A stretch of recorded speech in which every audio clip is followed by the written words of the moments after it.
নমস্কার, আপনি দেখছেন এবিপি আনন্দ এবং আপনার সঙ্গে আমি সুমন। শুরু করছি আমাদের বিশেষ অনুষ্ঠান প্রতিপক্ষ। প্রাক্তন বিচারপতি অশোক কুমার গঙ্গোপাধ্যায় রাজ্য মানবাধিকার কমিশনের চেয়ারম্যানের পদ থেকে পদত্যাগ করেছেন। তার বিরুদ্ধে ওঠা ইন্টার্নকে যৌন নিগ্রহের অভিযোগ সত্য নাকি পুরোটাই সাজানো, পুরোটাই চক্রান্ত, সেটা বিচার সাপেক্ষ।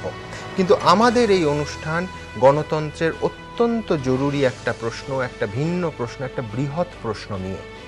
আমরা সবাই জানি যে অশোকবাবু তাঁর কার্যকালে নিজেকে একজন দক্ষ, সৎ, নিরপেক্ষ এবং কড়া কর্তা হিসেবে প্রতিষ্ঠিত করেছিলেন এবং নিম্নবিত্ত সাধারণ মানুষের পাশে, নিপীড়িত মানুষের পাশে দাঁড়িয়েছেন। একবার নয়, বারবার ক্ষমতার কেন্দ্র এবং শাসক দল এবং সরকারকে বারবার তার রায় বিব্রত হতে হয়েছে। এটা ফ্যাক্ট।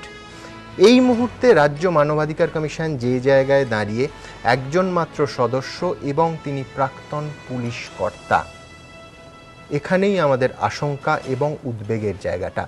আমরা জানি যে 90%-এরও বেশি মামলা, মানবাধিকার লঙ্ঘনের কেস রাজ্য মানবাধিকার কমিশনকে ডিল করতে হয়, যেগুলো পুলিশ এবং প্রশাসনের বিরুদ্ধে একেবারে সরাসরি। সেক্ষেত্রে একজন কর্তা এবং যাকে শোনা যাচ্ছে যে অস্থায়ী চেয়ারম্যান করার চেষ্টা হচ্ছে, তিনি কতটা সুবিচার দিতে পারবেন এই অশোক উত্তর কমিশনের কার্যকালে? অনেকেই সংশয় প্রকাশ করছেন যে ভক্ষকই রক্ষকের ভূমিকায় পৌঁছে যাবেন না তো? রক্ষক এবং ভক্ষকের পুরনো উপাখ্যানটার নতুন কোনো অধ্যায় সূচনা হবে না তো? অথবা একেবারে চালু বিজ্ঞাপনের ভাষায় বলতে গেলে কোনো ক্ষমতার কেন্দ্রের সঙ্গে রাজ্য মানবাধিকার কমিশনের সেটিং হয়ে যাবে না তো? এই জরুরি প্রশ্নটা নিয়ে আমাদের প্রতিপক্ষ আজ। আমার একদিকে রয়েছেন আইনজীবী অরুণাভ ঘোষ, তার পাশে রয়েছেন রঞ্জিত সুর, এপিডিআর-এর সম্পাদক মণ্ডলীর সদস্য, মানবাধিকার কর্মী, তার পাশে আছেন অধ্যাপক অম্বিকেশ মহাপাত্র। আমার অন্যদিকে আছেন অধ্যাপক বিমল শঙ্কর নন্দ, তার পাশে আছেন লেখক বোলান গঙ্গোপাধ্যায়, তার পাশে রয়েছেন শিক্ষাবিদ মীরাতুন নাহার। এছাড়া আমাদের এই অনুষ্ঠানে ভগবতী প্রসাদ বন্দ্যোপাধ্যায়, প্রাক্তন বিচারপতি, এবং রাজ্য মানবাধিকার কমিশনের প্রথম চেয়ারম্যান প্রাক্তন বিচারপতি চিত্ততোষ মুখোপাধ্যায় যোগদান করবেন। আমি এই আলোচনা শুরু করব, কিন্তু সরাসরি অশোক গঙ্গোপাধ্যায় যে অভিযোগগুলো তুলেছেন মূলত রাজ্য সরকারের বিরুদ্ধে, কি সেগুলো, কতটা সারবত্তা, তা একবার আপনাদের সামনে রিক্যাপ করে দেওয়ার চেষ্টা করব। দেখুন, শিলাদিত্য চৌধুরীর ঘটনাটি, অম্বিকেশ মহাপাত্রের ব্যাপারে আমাদের কমিশনের রায় বেরোয়, মানে রায় বলবো না, রেকমেন্ডেশন বেরোয়। এগুলো তারা ঠিক ভালোভাবে নেননি। রাজ্য মানবাধিকার কমিশনের চেয়ারম্যান পদ থেকে ইস্তফা দেওয়ার পরই ক্ষোভ উগরে দিয়েছেন অশোক গঙ্গোপাধ্যায়। তার সরাসরি অভিযোগ, রাজ্য মানবাধিকার কমিশনের একাধিক সুপারিশ রাজ্য সরকার মেনে নিতে পারেনি। এক নজরে চোখ বুলিয়ে দেখে নেওয়া যাক অশোক গঙ্গোপাধ্যায় চেয়ারম্যান থাকাকালীন কি কি এমন সুপারিশ করেছেন যা অস্বস্তিতে ফেলেছে রাজ্য সরকারকে। অম্বিকেশ মহাপাত্র ব্যঙ্গচিত্রকাণ্ডে পূর্ব যাদবপুর থানার 2 পুলিশ অফিসারকে দোষী সাব্যস্ত করে বিভাগীয় তদন্ত করে শাস্তির সুপারিশ করে রাজ্য মানবাধিকার কমিশন। অম্বিকেশ ও অপর ব্যক্তিকে 50,000 টাকা করে ক্ষতিপূরণ দেওয়ারও সুপারিশ করে তারা। 13ই আগস্ট আমি ওই অম্বিকেশ মহাপাত্রের ব্যাপারে আমাদের কমিশনের রায় বেরোয়, মানে রায় বলবো না, রেকমেন্ডেশন বেরোয়। 14ই আগস্ট পশ্চিমবঙ্গের মাননীয় মুখ্যমন্ত্রী শ্রীমতী মমতা বন্দ্যোপাধ্যায় বিধানসভায় দাঁড়িয়ে আমার নাম না করে আমার বিরুদ্ধে কিন্তু ক্ষোভ উগরে দেন। একটা খুব ভালো মানুষকে নিয়ে জীবন রাজনীতি করে একটা জায়গা দিয়েছে, সে আমার দলের লোক নয়। সিপিএম দৃষ্টি আগে চেষ্টা করেছে, কংগ্রেস সবাই চেষ্টা করেছে, অনেক পার্টি করেছে যে একটু নিরপেক্ষ লোক দিয়ে করি, করতে গিয়ে কি দেখলাম বই হয়। তার তো কিছু আইডিয়াই নেই, সে এমন একটা করে লিখছে যেন মধ্যে সুপ্রিম কোর্টের একজন chief justice of supreme court অথবা প্রেসিডেন্ট অফ ইন্ডিয়া। জানি না কোনটা অধীনে, কি তার মানে অথরিটি, কি তার ডাইরেকশন। মাননীয় মুখ্যমন্ত্রী আমাকে অশোকদা বলি সম্বোধন করেছিলেন। আমাকে আগে অশোকদা বলি ডাকতেন, এখন কি বলেন আমার জানা নেই। শিলাদিত্য কাণ্ড, মুখ্যমন্ত্রীর থেকে মাওবাদী তকমা পাওয়া শিলাদিত্য চৌধুরীকে 2 লক্ষ টাকা ক্ষতিপূরণ দেওয়ার জন্য রাজ্য সরকারের কাছে সুপারিশ করে রাজ্য মানবাধিকার কমিশন। প্রেসিডেন্সিতে ভাঙচুর, পুলিশি নিষ্ক্রিয়তাতেই প্রেসিডেন্সি বিশ্ববিদ্যালয়ে ভাঙচুরের ঘটনা ঘটেছে বলে মন্তব্য করে রাজ্য মানবাধিকার কমিশনের গঠিত কমিটি। সুদীপ্ত গুপ্তর মৃত্যু, পুলিশের গাফিলতিতেই এসএফআই নেতা সুদীপ্ত গুপ্তর মৃত্যু হয়েছে বলে মানবাধিকার কমিশনের রিপোর্টে উল্লেখ করা হয়। তার পরিবারকে 10 লক্ষ টাকা সাহায্যের সুপারিশও করে কমিশন। আমিনুল কাণ্ডে পরিবারকে 5 লক্ষ টাকা ক্ষতিপূরণ দেওয়ার জন্য রাজ্য সরকারকে সুপারিশ করে রাজ্য মানবাধিকার কমিশন। কামদুনি কাণ্ডের নিরাপত্তা ও পরিবহন ব্যবস্থা নিয়ে অভিযোগের প্রেক্ষিতে স্বরাষ্ট্র সচিব ও পরিবহন সচিবকে তলব করে রাজ্য মানবাধিকার কমিশন। মুখ্যমন্ত্রী কামদুনিতে থাকাকালীন যে ঘটনা ঘটে তার তদন্তেরও নির্দেশ দেয় তারা। পার্ক স্ট্রিট ধর্ষণ কাণ্ডে তৃণমূল সাংসদ কাকলি ঘোষ দস্তিদারের মন্তব্যের জেরে শতপ্রণোদিত হয়ে তার বিরুদ্ধে তদন্ত শুরু করে রাজ্য মানবাধিকার কমিশন। পাড়ুইয়ের বিক্ষুব্ধ তৃণমূল কর্মী তথা নির্দল প্রার্থী হৃদয় ঘোষের বাবা সাগর ঘোষ খুনের ঘটনায় অভিযোগের আঙুল ওঠে বীরভূমের তৃণমূল জেলা সভাপতি অনুব্রত মণ্ডলের বিরুদ্ধে। ঘটনার তদন্ত শুরু করে রাজ্য মানবাধিকার কমিশন। সংগ্রামপুরের বিসমত কাণ্ডে রাজ্যের আবগারি দপ্তরের এক শ্রেণীর কর্মী ও অফিসারদের যোগসাজশ ছিল বলে ধারণা ছিল রাজ্য মানবাধিকার কমিশনের। ওই ঘটনায় রাজ্য আবগারি কমিশনারের বিরুদ্ধে বিভাগীয় তদন্তেরও নির্দেশ দিয়েছিল তারা। শুধু মানবাধিকার কমিশনের চেয়ারম্যান হিসেবেই নয়, বিচারপতি থাকাকালীনও তিনি এমন বেশ কিছু রায় দেন যা ঘিরে রাজনৈতিক মহলে শোরগোল পড়ে যায়। কলকাতা হাইকোর্টের বিচারপতি জয়নারায়ণ পটেলের ডিভিশন বেঞ্চ নেতাই কাণ্ডে সিবিআই তদন্তের নির্দেশ দিয়েছিল। সেই নির্দেশকে চ্যালেঞ্জ করে তৎকালীন বাম সরকার সুপ্রিম কোর্টের দ্বারস্থ হয়, কিন্তু তাদের সেই স্পেশাল রিট পিটিশন খারিজ করে দেয় সুপ্রিম কোর্টের ডিভিশন বেঞ্চ। 2 বিচারপতির ওই ডিভিশন বেঞ্চের একজন ছিলেন অশোক গঙ্গোপাধ্যায়। আরও উদাহরণ রয়েছে। কলকাতা হাইকোর্টের বিচারপতি অমিতাভ লালা একটি মামলার রায়ে বলেন রাস্তা আটকে সভা মিছিল করা যাবে না। তখন তাঁর বিরুদ্ধে মন্তব্য করে আদালত অবমাননার দায় পড়েছিলেন সিপিএম নেতা বিমান বসু। হাইকোর্টের যে ডিভিশন বেঞ্চ তাকে 3 দিনের জেলের নির্দেশ দেন, সেই বেঞ্চে ছিলেন অশোক গঙ্গোপাধ্যায়। আমি যখন বিমান বোস যখন ছিলেন, আজকের বিমান বোস নয়, 2005 সালে তখন তিনি বামফ্রন্টের চেয়ারম্যান ছিলেন। তখন বামফ্রন্ট ক্ষমতায় আসেন, অত্যন্ত প্রতাপশালী, তার বিরুদ্ধে অর্ডার দিয়েছি। অশোক গঙ্গোপাধ্যায়ের দাবি, রাজ্যে এখন যা চলছে তা কার্যত এক নায়কতন্ত্র। এখানে বিরুদ্ধাচরণ বরদাস্ত নয়। Government in West Bengal never liked my continuance as a human rights chairman, because what is going on in Bengal is virtually a totalitarian regime where no dissent is allowed. যদিও রাজ্য সরকারের বিরুদ্ধে অশোক গঙ্গোপাধ্যায়ের অভিযোগ উড়িয়ে দিয়েছে Trinamool. Mamata Banerjee did not complain. Only after the report of the Supreme Court panel came out, she wrote to the President. The charge that the West Bengal Chief Minister was biased against him does not stand to reason or is not borne out by facts. দাবি পাল্টা দাবি, এসব হয়তো চলবে, তবে এরই মধ্যে একটা জিনিস সত্যি, তা হলো অশোক গঙ্গোপাধ্যায় চেয়ারম্যান থাকাকালীন ব্যঙ্গচিত্রকাণ্ড কিংবা শিলাদিত্যকাণ্ড মানবাধিকার কমিশনের সিংহভাগ সুপারিশই মানেনি রাজ্য সরকার। এবিপি আনন্দ। এই অনুষ্ঠানে যোগ দিয়েছেন অবসরপ্রাপ্ত বিচারপতি ভগবতী প্রসাদ বন্দ্যোপাধ্যায়। ভগবতী প্রসাদ বাবু, আপনার কাছে আমার প্রথম প্রশ্ন থাকবে যে ঘটনার প্রক্রিয়া নিয়ে, সুপ্রিম কোর্টের বিচারের প্রক্রিয়া নিয়ে প্রশ্ন তুলেছেন অশোক কুমার গঙ্গোপাধ্যায়। এই যে কতটা আইন মোতাবেক হয়েছে, একজন অবসরপ্রাপ্ত বিচারপতি যিনি সরাসরি সুপ্রিম কোর্টের সঙ্গে যুক্ত নন, ইন্টার্নো কর্মসূত্রে কোনোভাবে সুপ্রিম কোর্টের সঙ্গে যুক্ত নন, 3 জন বিচারপতির তদন্ত কমিটি এবং মাননীয় প্রধান বিচারপতির ওয়েবসাইটে সেটা অশোক কুমার গঙ্গোপাধ্যায়ের নাম সমেত পাবলিশ করে দেয়া, এটা কি আইন মোতাবেক হয়েছে? আপনার কি মনে হয়? এটা শুধু আইন বিরোধী হয়নি, সংবিধান বিরোধী হয়েছে। কারণ সংবিধানে এমন কোনো ক্ষমতা ভারতবর্ষের প্রধান বিচারপতিকে দেওয়া নেই, এবং নোবডি ক্যান ওভাররাইড কনস্টিটিউশন। আমার দ্বিতীয় প্রশ্ন থাকবে যে এই ওয়েবসাইটটিতে যা লেখা হয়েছে, যেখান থেকে এই যাবতীয় অভিযোগের সূত্রপাত, অভিযোগটা কেন্দ্রীভূত হলো, further the committee is of the considerate view that the statement of the intern, both written and oral, prima facie disclose an act of unwelcome behavior, ব্র্যাকেটে লেখা হচ্ছে unwelcome verbal or non-verbal conduct of sexual nature by Mr. Ganguly, retired A.K. Ganguly, with her in the room in hotel, আমি নামটা ইচ্ছে করেই পড়ছি না, on 24/12 approximately between 8 p.m. and 10:30 p.m. আমার প্রশ্ন যে এই যে prima facie discloses চূড়ান্তভাবে নয়, এই চূড়ান্তভাবে সিদ্ধান্তে পৌঁছানোর আগে ওয়েবসাইটে দেয়াটা নিয়ে আপনি কি বলবেন? প্রশ্ন উঠছে, অশোক গঙ্গোপাধ্যায় প্রশ্ন করছে। এটা হচ্ছে একটা খেলা খেলেছে, যে খেলাটা আমাদের সংবিধানে চলে না। কারণ সংবিধান এরকম কোনো ক্ষমতা দেয়নি। আর 2 নম্বর হচ্ছে, আমরা ভেবে আশ্চর্য হচ্ছি যে আইনটা পাশ হলো এপ্রিল 2013, আর সেই আইনটা প্রয়োগ করছে in respect of an incident, alleged incident of in 24th of December 1912।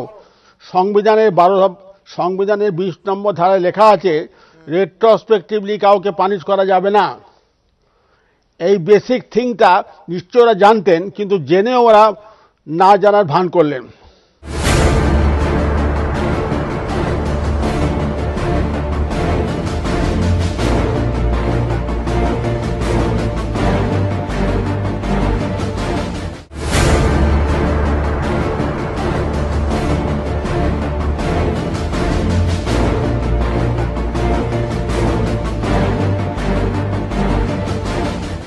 কিন্তু ধরুন চিফ জাস্টিস অফ ইন্ডিয়ার নির্দেশে যখন 3 জন অ্যাক্টিং জাজ তারা প্রাথমিক মান্যতা দিচ্ছেন সিটিং জাজ, তখন সর্বোচ্চ আদালতের এই যে ভূমিকা, পরবর্তীকালে যখন পুলিশি তদন্ত যদি শুরু হয় বা ধরুন নিম্ন আদালতে যখন বিচার প্রক্রিয়া চলে, বিচার প্রক্রিয়াকে কতটা প্রভাবিত করতে পারে? এই প্রশ্ন আপনাকে করছি এই জন্য কারণ স্বাভাবিকভাবেই মেয়েটির পক্ষে যে আইনজীবীরা দাঁড়াবেন তারা সাইট করবেন এই এক্সাম্পল যে সুপ্রিম কোর্টের প্রধান বিচারপতি ওয়েবসাইটে সর্বোচ্চ আদালত এই বলছে,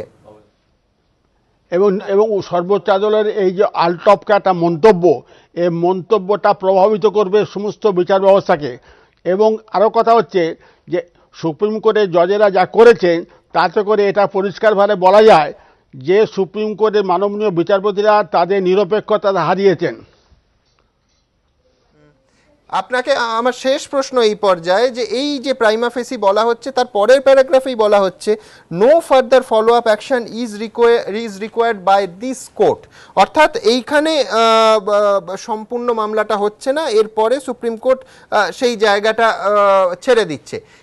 এই যে অংশটা আপনার কি মনে হয় যে কোনো শুনানি হলো না, অশোকবাবু আত্মপক্ষ সমর্থনের সুযোগ পেলেন না, কোনো মামলা শুরু হলো না, এইখানে একটা অর্ধেক বিচার ব্যবস্থা প্রক্রিয়া এবং তারপর প্রাইমা ফেসি সিদ্ধান্ত, এইটা কতটা জাস্টিস অথবা ইনজাস্টিস একজন দোষী অথবা নির্দোষ ব্যক্তির কাছে, যে কোনো ব্যক্তির কাছে?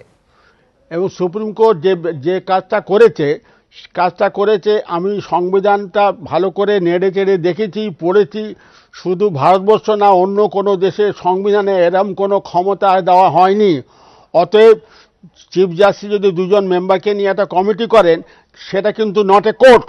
কোর্ট মানে supreme court can exercise power which is বিন যে ক্ষমতা সংবিধান তাদের দেওয়া আছে, সংবিধান এরকম কোনো ক্ষমতা সুপ্রিম কোর্টকে দেয়নি।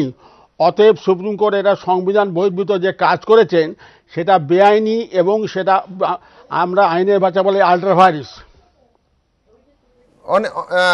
সুপ্রিম কোর্টের বিরুদ্ধে এই ওয়েবসাইটে যা ছাপা হয়েছে তার বিরুদ্ধে অশোক গঙ্গোপাধ্যায় চাইলে কি মামলা করতে পারেন যদি তিনি ইচ্ছুক হন?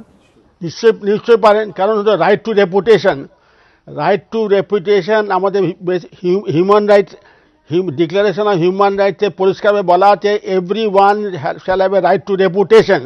অতএব কেউ যদি তার রেপুটেশনটা ক্ষুণ্ণ করে, কেড়ে নেয়, সেটা দণ্ডনীয় অপরাধ, এবং it amounts to violation of the universal declaration of human rights.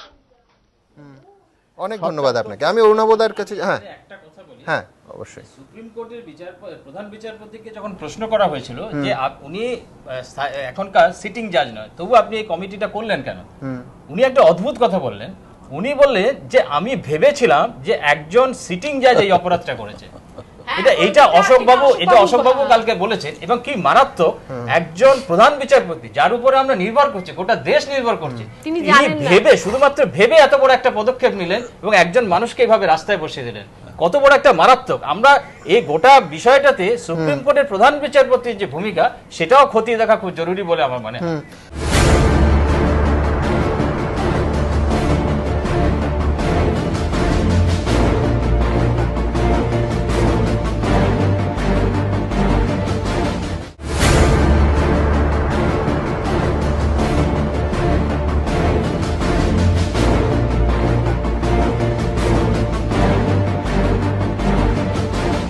আমি রঞ্জিতবাবু আপনাকে দুটো কথা বলবো। এক হচ্ছে যে ইতিমধ্যেই অশোকবাবু তাতে আপত্তি করেছেন, কিন্তু সংবাদ মাধ্যমের হাতে এই যে মেয়েটির অভিযোগপত্রটা এসেছে সেখানে কিন্তু পরিষ্কার প্রাথমিক অভিযোগপত্র রিটায়ার্ড জাজ কথাটা আছে, 1 নম্বর। 2 হচ্ছে ওয়েবসাইটে আপনি লক্ষ্য করুন যেটা ছাপা হলো তাতেও কিন্তু একাধিক জায়গায় রিটায়ার্ড একে গাঙ্গুলি আছেন, মিস্টার জাস্টিস বলে ব্র্যাকেটে রিটায়ার্ড আছেন। সুতরাং এটা কি মানে না জানার প্রশ্নটা কি আসে? এক্স্যাক্টলি, প্রথম ব্লগেই মেয়েটি লিখেছে, অশোকবাবু বলেছেন এবং উনি প্রথম ব্লগেই লেখা আছে, গোলামদি প্রথম ব্লগেই লেখা আছে যে এ রিসেন্টলি রিটায়ার্ড জাজ, একদম কথাটা। এবং যে টাইমস অফ ইন্ডিয়া রেফারেন্স উনি দিচ্ছেন সেই টাইমস অফ ইন্ডিয়া আমিও পড়েছি, আমরা প্রত্যেকে পড়েছি, তাতে খুব পরিষ্কার বলা আছে রিসেন্টলি রিটায়ার্ড জাজ। কাজে তা সত্ত্বেও সুপ্রিম কোর্টের প্রধান বিচারপতি এই 3 বিচারপতির যে বেঞ্চটা মানে বানালেন, এটা খুব আশ্চর্য এবং এটা খুব রহস্যময় এবং এটা খতিয়ে দেখা দরকার।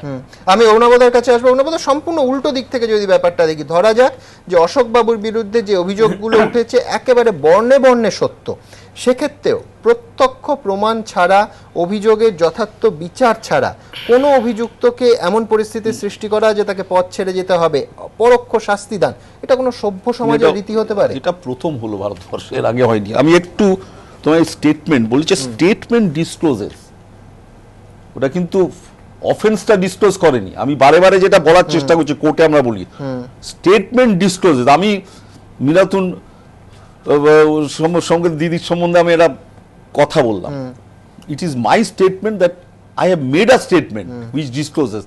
আমি যে অভিযোগটা করলাম সেটা কিন্তু সত্যি না, এই জায়গাটা কিন্তু মানেটা কিন্তু তা না, এর লোকে ভুল করছে। Statement of the intern both written and oral prima facie discloses, তার মানে স্টেটমেন্ট ডিসক্লোজেস এবং সেটা প্রাইমা ফেসি স্টেটমেন্ট ডিসক্লোজেস। ও করেছে কিন্তু বলেনি, নট আ ফ্যাক্ট, ও করেছে কিন্তু বলেনি। এটা কিন্তু ভুল ব্যাখ্যা করে বলে দিচ্ছে it has been stated that prima ফেসি প্রমাণ হয়েছে উনি এই করেছেন, কাজটা না। স্টেটমেন্ট ডিসক্লোজেস যেটা হয়েছে, আচ্ছা তুমি চোখের ডাক্তার সবই তো মাথার মধ্যে, চোখ কান মাথা। আচ্ছা চোখের ডাক্তার দিয়ে ব্রেনের অপারেশন করাবে না, কানের অপারেশনও করাবে না। কিন্তু সুপ্রিম কোর্টের অবস্থা এমন যে লোকটা কোম্পানি ম্যাটার্স করছে, জীবনে করেনি, যে ওখানে গেছে তাকে কোম্পানি করতে হচ্ছে। লেবার, কোম্পানি, ক্রিমিনাল, সিভিল যত আছে ভারতবর্ষের আইন করতে হবে, প্রায় 7,000-এর মতো আইন আছে, লোকাল লজ মিলে, এসব করতে হবে। সুতরাং ভুল করবে। এই যে চিফ জাস্টিস বেসিক জায়গায় ভুল করেছে, এই বিশাখার কেসটা অ্যাপ্লাই করতে গেছে, যে ওখানে এমপ্লয় রিলেশনশিপে এমপ্লয় যদি কোনোদিন ওপরের দ্বারা আক্রান্ত হয়, ওপরওয়ালার দ্বারা, সেই মেয়েটি এসে বিশাখার ফর্মুলায় পড়বে। কিন্তু এইখানে প্রথমত বিশাখার কেসে এক্স জাজ হয়ে গেছে, ইজ নট অ্যান এমপ্লয়ার। 2 হলো মেয়েটি is not also an employee যখন ঘটনাটা ঘটেছে। সুতরাং ও কিন্তু অবচেতন মনে বিশাখা ভেবে চিফ জাস্টিস অফ ইন্ডিয়া করে দিয়েছে।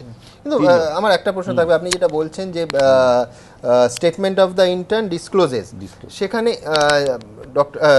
মাননীয় বিচারপতি, প্রাক্তন বিচারপতি গঙ্গোপাধ্যায় যে ডিনাই করেছেন তার স্টেটমেন্টটা ডিনাইড, সেটার কিন্তু কোনো উল্লেখ নেই। মানে একটা স্টেটমেন্ট যদি ডিসক্লোজ করে আর একটা স্টেটমেন্ট ডিনাইয়ালটাও থাকা, তো মানে আমি স্বাভাবিক বুদ্ধিতে বলছি। আমি তো বারে বারে বলছি যে they were conscious of the fact, যেটা করছে বেআইনি করছে। সুপ্রিম কোর্ট যেটা করছে, এখন কি তো প্লেইং টু দি গ্যালারি হয়ে যায়, সবাই বলছে খারাপ, আমিও বলা খারাপ শুরু করলাম। স্রোতের বিরুদ্ধে কথা বলা খুব বুকের জোর চাই, যে জোরটা সুপ্রিম কোর্টের প্রধান বিচারপতি দেখাতে পারেননি। এবার দেখো, আমি একটা জিনিস বলি, তুমি দেখো এই লোকটাকে যেন তেন প্রকারে হিট করো সারা ভারতবর্ষ জুড়ে, সেখানে কেন্দ্রীয় সরকারও আছে, সেখানে বলতে পারো তো আপনি মশাই কংগ্রেসের লোক। আমি বলছি কেন্দ্রীয় সরকার আছে, রাজ্য সরকারও আছে। কি রেফারেন্স মিনিস্ট্রি করেছে, যেটাও বেআইনি, সেটা ভগবতী ব্যানার্জি আরও ভালো বলবেন, করেছে কি ভিজিট টু পাকিস্তান, নাম্বার 1। 2 হলো আরবিট্রেশন, এমপ্লয়মেন্ট নিয়েছেন উনি, আরবিট্রেশন এমপ্লয়মেন্ট না, দ্যাটস ডিফারেন্ট যদি ধরে উনি। 3rd হলো harassment to a lady, sexual না। তার মানে একটা হ্যারাসমেন্টটা যদি প্রমাণ না হয়, অন্য 2টো প্রমাণ হলে যেতে হবে। মানে তোমায় আমি যেন তেন প্রকারে সরাবো, তোমার মানে সেই ওই মানে তোমায় যদি বলে যে ভাই তোমার এই অভিযোগ বলে, ভাই তুমি কালো লোক বলে তোমায় সরাবো, পারপাস হলো টু রিমুভ হিম। এবং খারাপ লাগছে যে এত শিক্ষিত লোক, আমার চোখে দেখা মানে সবচেয়ে বিদ্বান পলিটিশিয়ান আফটার উন্নিকৃষ্ণন আমি দেখেছি প্রণববাবুর কাছে সৌগত রায় বললেন সেদিন কয়েকদিন আগে ওই টেলিভিশনেই, বললেন আমরা তো ইনিশিয়েট করিনি, যখন এটা বেরিয়ে গেছে তারপর মুখ্যমন্ত্রী গেলেন, আমি স্টেটমেন্টগুলো বলছি, একদম তাই বলেছেন প্রেসিডেন্টের কাছে। আমরা দেখালাম প্রেসিডেন্ট এবার পাঠালেন স্বরাষ্ট্র দপ্তরের কাছে, under what provision of law, কোনো ল নেই। দেখো কনস্টিটিউশনের একটা আলাদা, এই প্রোটেকশন অফ হিউম্যান রাইটস যেটা, সেটা টোটাল আলাদা। এখানে বলছে প্রেসিডেন্ট সে ঠিক করবে যে ইমপ্রপার অ্যাক্ট হয়েছে কিনা। এবার না, আমি বলছি ওনাবোধা প্রেসিডেন্ট ভারতবর্ষের মাননীয় রাষ্ট্রপতিকে যদি কোনো অ্যাক্ট করতে হয়, কোনো সেটা তো ক্যাবিনেটের পরামর্শ নিয়ে করতে হবে। না, এখানে আমি কালকে একটা জায়গা কি করতেন, বিকল্প কি ছিল? এটা না, বিকল্প হলো এইখানে যে সেকশন 23 আছে, এখানে বলেছে shall only remove from the office of the or by the order of the president on the ground of misbehavior. President ঠিক করবে। দেখো স্ট্যাটিউটে লেখা আছে, ধরো কন্টেম্পট অফ কোর্টস অ্যাক্ট আছে তো 129 সুপ্রিম কোর্ট আর 215 হাইকোর্ট, সেখানে কোনো বিধিনিষেধ ছিল না, যত ইচ্ছে 5 বছর দিয়ে দিতে পারতো। যে মুহূর্তে কন্টেম্পট অফ কোর্টস অ্যাক্ট হলো 6 মাসের বেশি দিতে পারবে না। এবং তুমি যদি বলো ওই এই আইন অনুযায়ী না করে এইখানে করতে হবে, তাহলে এই আইনটাকে সংবিধান বিরোধী বলতে হবে, এই সেকশনটাকে। এবার কি হচ্ছে, তার মানে প্রেসিডেন্ট নিজের মাথা ঘামালেন না, রেফারেন্স হলো, মন্ত্রিসভা বললেন ভাই আপনি করুন, আমি মাথা না ঘামিয়ে দিয়ে দিলাম। আচ্ছা অ্যাটর্নি জেনারেল কি করবে? অ্যাটর্নি জেনারেল কাছে পাঠিয়েছে। এবং যেখানে যে 2G স্পেকট্রাম কেলেঙ্কারি যে ঘটনা ঘটলো, সেখানে অ্যাটর্নি জেনারেলকে দিনের পর দিন ভৎসনা করেছেন এই অশোক গাঙ্গুলি। এমনকি এমন অবস্থা হলো যে ওকে বললো যে আপনি রিটায়ার করবেন 2 দিন আগে, মানে বলো তুমি দিও না জাজমেন্ট, পরের বেঞ্চ এসে দেবে, মানে তুমি জাজমেন্টটা দিও না, সে কিন্তু জাজমেন্টটা দিল। এবং যার জন্য ভৎসনার জন্য সুব্রামানিয়াম যে সলিসিটর জেনারেল ছিলেন, তিনি রিজাইন করে দিলেন। এইগুলো দেখতে হবে যে তুমি এই ভদ্রলোক, অসুবিধা হচ্ছে অশোক গাঙ্গুলি একাধিক লোককে চটিয়েছে, যেগুলো বিমান বসেদের চটিয়েছে একটা সময়। 2 হলো এই নেতায়ের কেসে তো সিংভি ওর সঙ্গে বসেছিল, মানে ডিভিশন বেঞ্চ। এখানে কি হলো, নিতায়ের কাণ্ডে বললো যে রুলিং পার্টির লোক যদি বদমাইশি করে থাকে, তাহলে সে রুলিং পার্টির স্বরাষ্ট্র দপ্তর কিছু করবে না। High court division bench public interest লিটিগেশনে বললো করে দাও, একে সিবিআই এনকোয়ারি। সিংভি বললো তাহলে তো কোনো মামলাই করা যাবে না, যত আছে সমস্ত সারা ভারতের মামলা সিবিআই কে করতে হবে। যখন এটা মানে স্টে দেবে, অশোক গাঙ্গুলি আটকালো। অশোক গাঙ্গুলি কি বললেন, আমায় একটু দেখতে দাও। দেখে উনি স্পেশাল লিভ পিটিশন সরকারেরটা রিজেক্ট করে দিলেন। এবং নিতায়ের সিবিআই যেটা হয়েছে, এটা অশোক গাঙ্গুলির জন্যই হয়েছে। সেদিন কিন্তু অশোক গাঙ্গুলি মমতা ব্যানার্জির পক্ষের লোক সেদিন। 3 দেখো, এই যে আমরা হাইকোর্টের জজ অ্যাপয়েন্টমেন্ট হয়, সংবিধানে আগেই তো এক্সিকিউটিভরা ঠিক করে দিও কে জজ হবে না হবে। সুপ্রিম কোর্ট নিজের অ্যাপয়েন্টমেন্ট নিজে ঠিক করে দিল, আমরা ঠিক করবো ওকে বিচারপতি হবে। অশোক গাঙ্গুলি সেই জাজমেন্টের বলছে ওই জাজমেন্টটা ভুল, আমার মতে ওটা লার্জার বেঞ্চে পাঠিয়েছে। আরেক দল লোককে চটালেন, যা সুপ্রিম কোর্ট ঠিক করবে কে জজ ছিল, সেটা লার্জার বেঞ্চে পাঠিয়ে দিলেন। 3rd হলো আরেকটা, আগে ক্রিমিনাল কন্টেম্পট হবে, তুমি কোর্টে একটা জজকে গালাগাল করে দিলে তক্ষুনি পানিশমেন্ট হয়ে যেত, যে 7 দিনের জেল। অশোক গাঙ্গুলি প্রথম এই এতদিন বাদে 50 মানে এতদিন 1950 পর রায় দিলেন যে না, লোকটা গালাগাল করতে পারে কিন্তু তারও নর্মাল বিচার হওয়া দরকার। আজকে যেটা নিজে সাফার করলেন, একটা অভিযোগের ভিত্তিতে বিচারপতি তো অভিযোগ করছেন যে তুমি ভাই গালাগাল করেছো আমায়, তোমার জেল হয়ে গেল, বললো না সেখানে বিচার করতে হবে।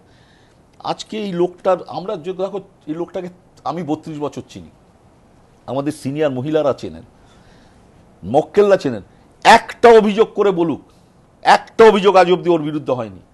আর আমরা তো বুঝি যে ভাই কোন লোকটি মহিলা প্রেমিক আর কোন লোকটি নয়, সবার সঙ্গে মিশেছে এবং খুব স্ট্রংভাবে জাজমেন্টটা দিয়ে দিতেন। সেখানে খুব রুক্ষ ছিলেন, ভয়ানকভাবে। ওনাবোধ এই পর্যায়ে আপনার কাছে আমার শেষ প্রশ্ন, আমি একটা ওই জায়গা থেকে আরেকটা সুব্রত মুখার্জির কন্টেম্পট বলেছিল অজিত সেনগুপ্ত, আগে টাকা নিয়ে রায় দিতেন মোহনবাগান ক্লাবের একটা ঘটনায়, এখন 2 বোতল মদ দিলেই চলে। এই কন্টেম্পটটা মুভ করেছিলেন এজ আ লয়ার এই অশোক গঙ্গোপাধ্যায়, সুব্রত মুখার্জির। আজ অব্দি তার রায় হয়নি।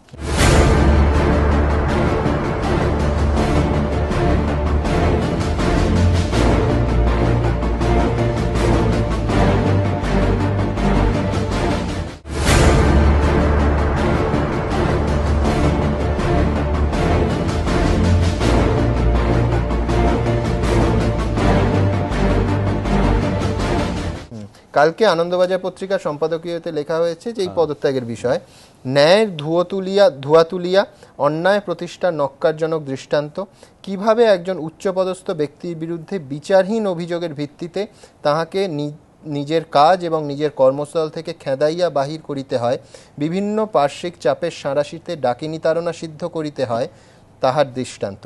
আপনি কি মানবেন যে এই উদাহরণ ভবিষ্যতের আরো অনেক অন্যায্য উদাহরণ ডেকে আনতে পারে? অন্যায্য উদাহরণ অতীতেও আছে হাইকোর্টের। পিবি মুখার্জি নামে এই একই অভিযোগ উঠেছিল, মহিলা ঘটিত অভিযোগ, করঞ্জিয়া করলেন কাগজে, তার মানে ব্লিচ কাগজে, পরে দেখা গেল ভুল। তো by that time PB Mukherjee chief justice হবার কথা ছিল, হতে পারলেন না, ডিএনসি না ওকে সুপারসিড করলো, সব্যসাচী মুখার্জির দাদা। He is one of the finest জাজ India ever had, supreme court যেতে পারলেন না। সুতরাং এ ধরনের অভিযোগ, মানে শুধু অভিযোগের ভিত্তিতে একজনকে তুমি পানিশমেন্ট দিয়ে দিলে, দিস শুড নট বি। এবং আমি বলি অশোক দাকে যারা চেনে হাইকোর্টে, আরে এত বড় 40 বছর ধরে দেখছি একটা লোককে বুঝবো না?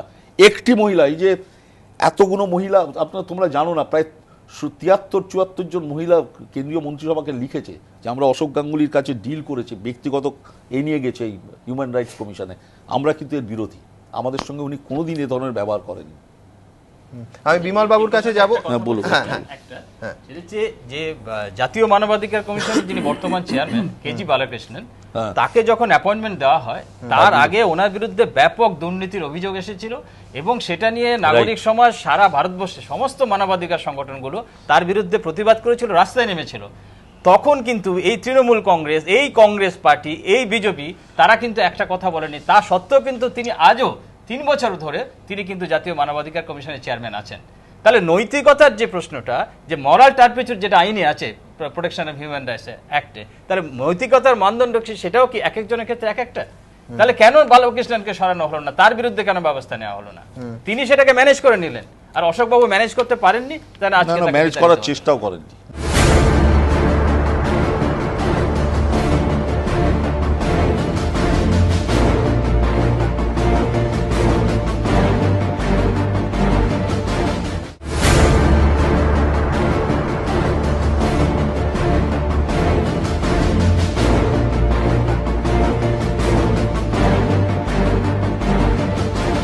তার কার্যকালে অশোক কুমার গঙ্গোপাধ্যায় কি সত্যি সত্যি ক্ষমতার যে কেন্দ্র, বিভিন্ন ক্ষমতাশালী মহল প্রত্যেককে রুষ্ট করেছিলেন তার রায়দানের মধ্যে, তার নিরপেক্ষতা দিয়ে? কি ঘটনা দেখব।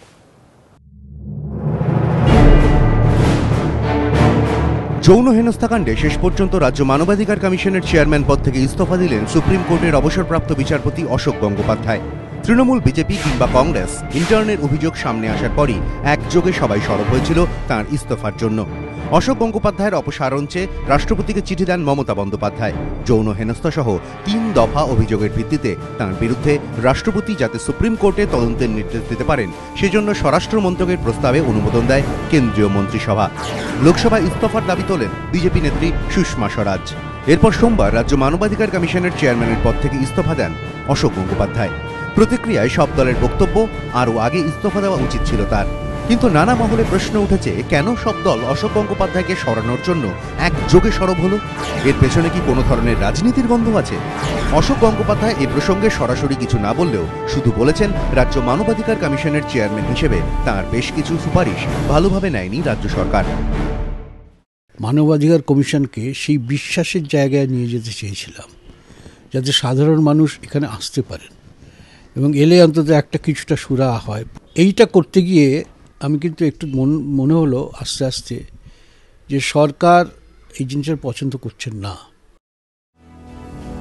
শুধু রাজ্য সরকার কেন, 2G স্পেকট্রাম বন্টন মামলায় এই অশোক গঙ্গোপাধ্যায় ও GS সাংভির রাই UPA 2 সরকারকে নড়িয়ে দিয়েছিল, যে ধাক্কা আজও সামলে উঠতে পারেনি তারা। তাই অশোক গঙ্গোপাধ্যায়ের বিরুদ্ধে যৌন হেনস্থার অভিযোগ ওঠার পর কেন্দ্র বা কংগ্রেস যা করল তা সুযোগ বুঝে প্রত্যাঘাত করা নয় তো? এই প্রশ্ন উঠছে নানা মহলে। যদিও এ প্রসঙ্গে সরাসরি কিছু বলেননি রাজ্য মানবাধিকার কমিশনের সদ্য পদত্যাগী চেয়ারম্যান। যে প্রক্রিয়া শুরু হয়েছিল আমাকে সরানোর জন্যে, রাজ্য সরকার, কেন্দ্রীয় সরকার, তারপর মহামান্য রাষ্ট্রপতির কাছে পাঠানো হয়েছিল, এই রাষ্ট্রযন্ত্রের যে সম্মিলিত প্রচেষ্টা, এর কাছে কিন্তু আমি নথি স্বীকার করিনি। এইসবে চললে মানবাধিকার কমিশনে সম্মানের সঙ্গে কাজ করা শক্ত হয়। সুপ্রিম কোর্টের বিচারপতি হিসেবে হোক কিংবা রাজ্য মানবাধিকার কমিশনের চেয়ারম্যান হিসেবে অশোক গঙ্গোপাধ্যায়ের রায় কিংবা সুপারিশ নানা সময় বিভিন্ন সরকারকে অস্বস্তিতে ফেলেছে।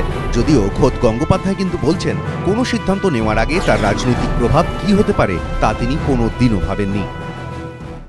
কোনো সময় আমার অর্ডারের বা আমার রেকমেন্ডেশনের রাজনৈতিক প্রতিক্রিয়া কী হবে সে ভেবে তো দিইনি। আমি সাধারণ মানুষের অধিকার যাতে সংরক্ষিত থাকে সেই জন্যই করেছি। কোনো রাজনীতির ঊর্ধ্বে উঠেই আমি চেষ্টা করেছি। অশোক গঙ্গোপাধ্যায়ের বিরুদ্ধে যৌন হেনস্থার অভিযোগ ওঠার পর রাজনৈতিক দলগুলির একযোগে ইস্তফার দাবিতে সরব হওয়ার ঘটনা অনেকের মনে সন্দেহ তৈরি করেছে। নানা সময় রাজনীতিবিদদের বিরুদ্ধেও নানা অভিযোগ ওঠে। অভিযোগ উঠলে কি তারা পদত্যাগ করেন? তখন তো অধিকাংশ নেতাই বলেন আগে অভিযোগ প্রমাণিত হোক তারপর পদত্যাগ। তাহলে অশোক গঙ্গোপাধ্যায়ের ক্ষেত্রে অভিযোগ প্রমাণিত হওয়ার আগে ইস্তফার দাবিতে এই সরবতা কেন? প্রশ্ন নানা মহলে। এরই সঙ্গে সাম্প্রতিককালে নানা সময় বিচার ব্যবস্থার বিরুদ্ধে অতি সক্রিয়তার অভিযোগ তুলেছে নানা মহল। দৈনন্দিন নানা ঘটনার ক্ষেত্রেও বিচার ব্যবস্থার হস্তক্ষেপ ক্ষুব্ধ করেছে অনেককে। তাই কি একদা সেই বিচার ব্যবস্থার অঙ্গ বলেই মৌকা বুঝে অশোক গঙ্গোপাধ্যায়ের বিরুদ্ধে সমালোচনার সম্মিলিত সুর? নাকি সুপ্রিম কোর্টের বিচারপতিদের একাংশ অশোক গঙ্গোপাধ্যায়ের ওপর ক্ষুব্ধ ছিলেন? আদালত অবমাননা আইনের 2(c) ধারায় বলা আছে কোন কোন কাজ করলে ফৌজদারি আদালত অবমাননা হয়। তার মধ্যে একটি হল আদালত কক্ষে কোনো বিচারপতিকে বা তার বিচার প্রক্রিয়া সম্পর্কে কুরুচিকর এবং আপত্তিজনক মন্তব্য করা হলে সেক্ষেত্রে সেই ব্যক্তিকে তৎক্ষণাৎ গ্রেফতার করে জেলে পাঠানোর নির্দেশ দিতে পারেন সংশ্লিষ্ট বিচারপতি। এ প্রসঙ্গে অশোক গঙ্গোপাধ্যায় রায় দিয়েছিলেন কোনো ব্যক্তি এরকম কাজ করলে তৎক্ষণাৎ তাকে জেলে পাঠানোর ক্ষমতা প্রয়োগের আগে দেখতে হবে ওই ব্যক্তি কেন এমন করলেন, তার বক্তব্য শুনতে হবে। আইনজীবী মহলের একাংশের মতে অশোক গঙ্গোপাধ্যায়ের এই রায়ের ফলে বিচারপতিদের একাংশ তার ওপর ক্ষুব্ধ ছিলেন। দিল্লি গণধর্ষণ কাণ্ডের পর মেয়েদের যৌন লাঞ্ছনা সম্পর্কে সামাজিক চেতনা অনেকটাই বেড়েছে, কিন্তু তাই বলে শুধুমাত্র একটি অভিযোগের ভিত্তিতে একজনকে একটি পদ থেকে সরানোর জন্য এত তাড়না, অনেকের মনেই সন্দেহ কিন্তু থেকেই যাচ্ছে। এবিপি আনন্দ।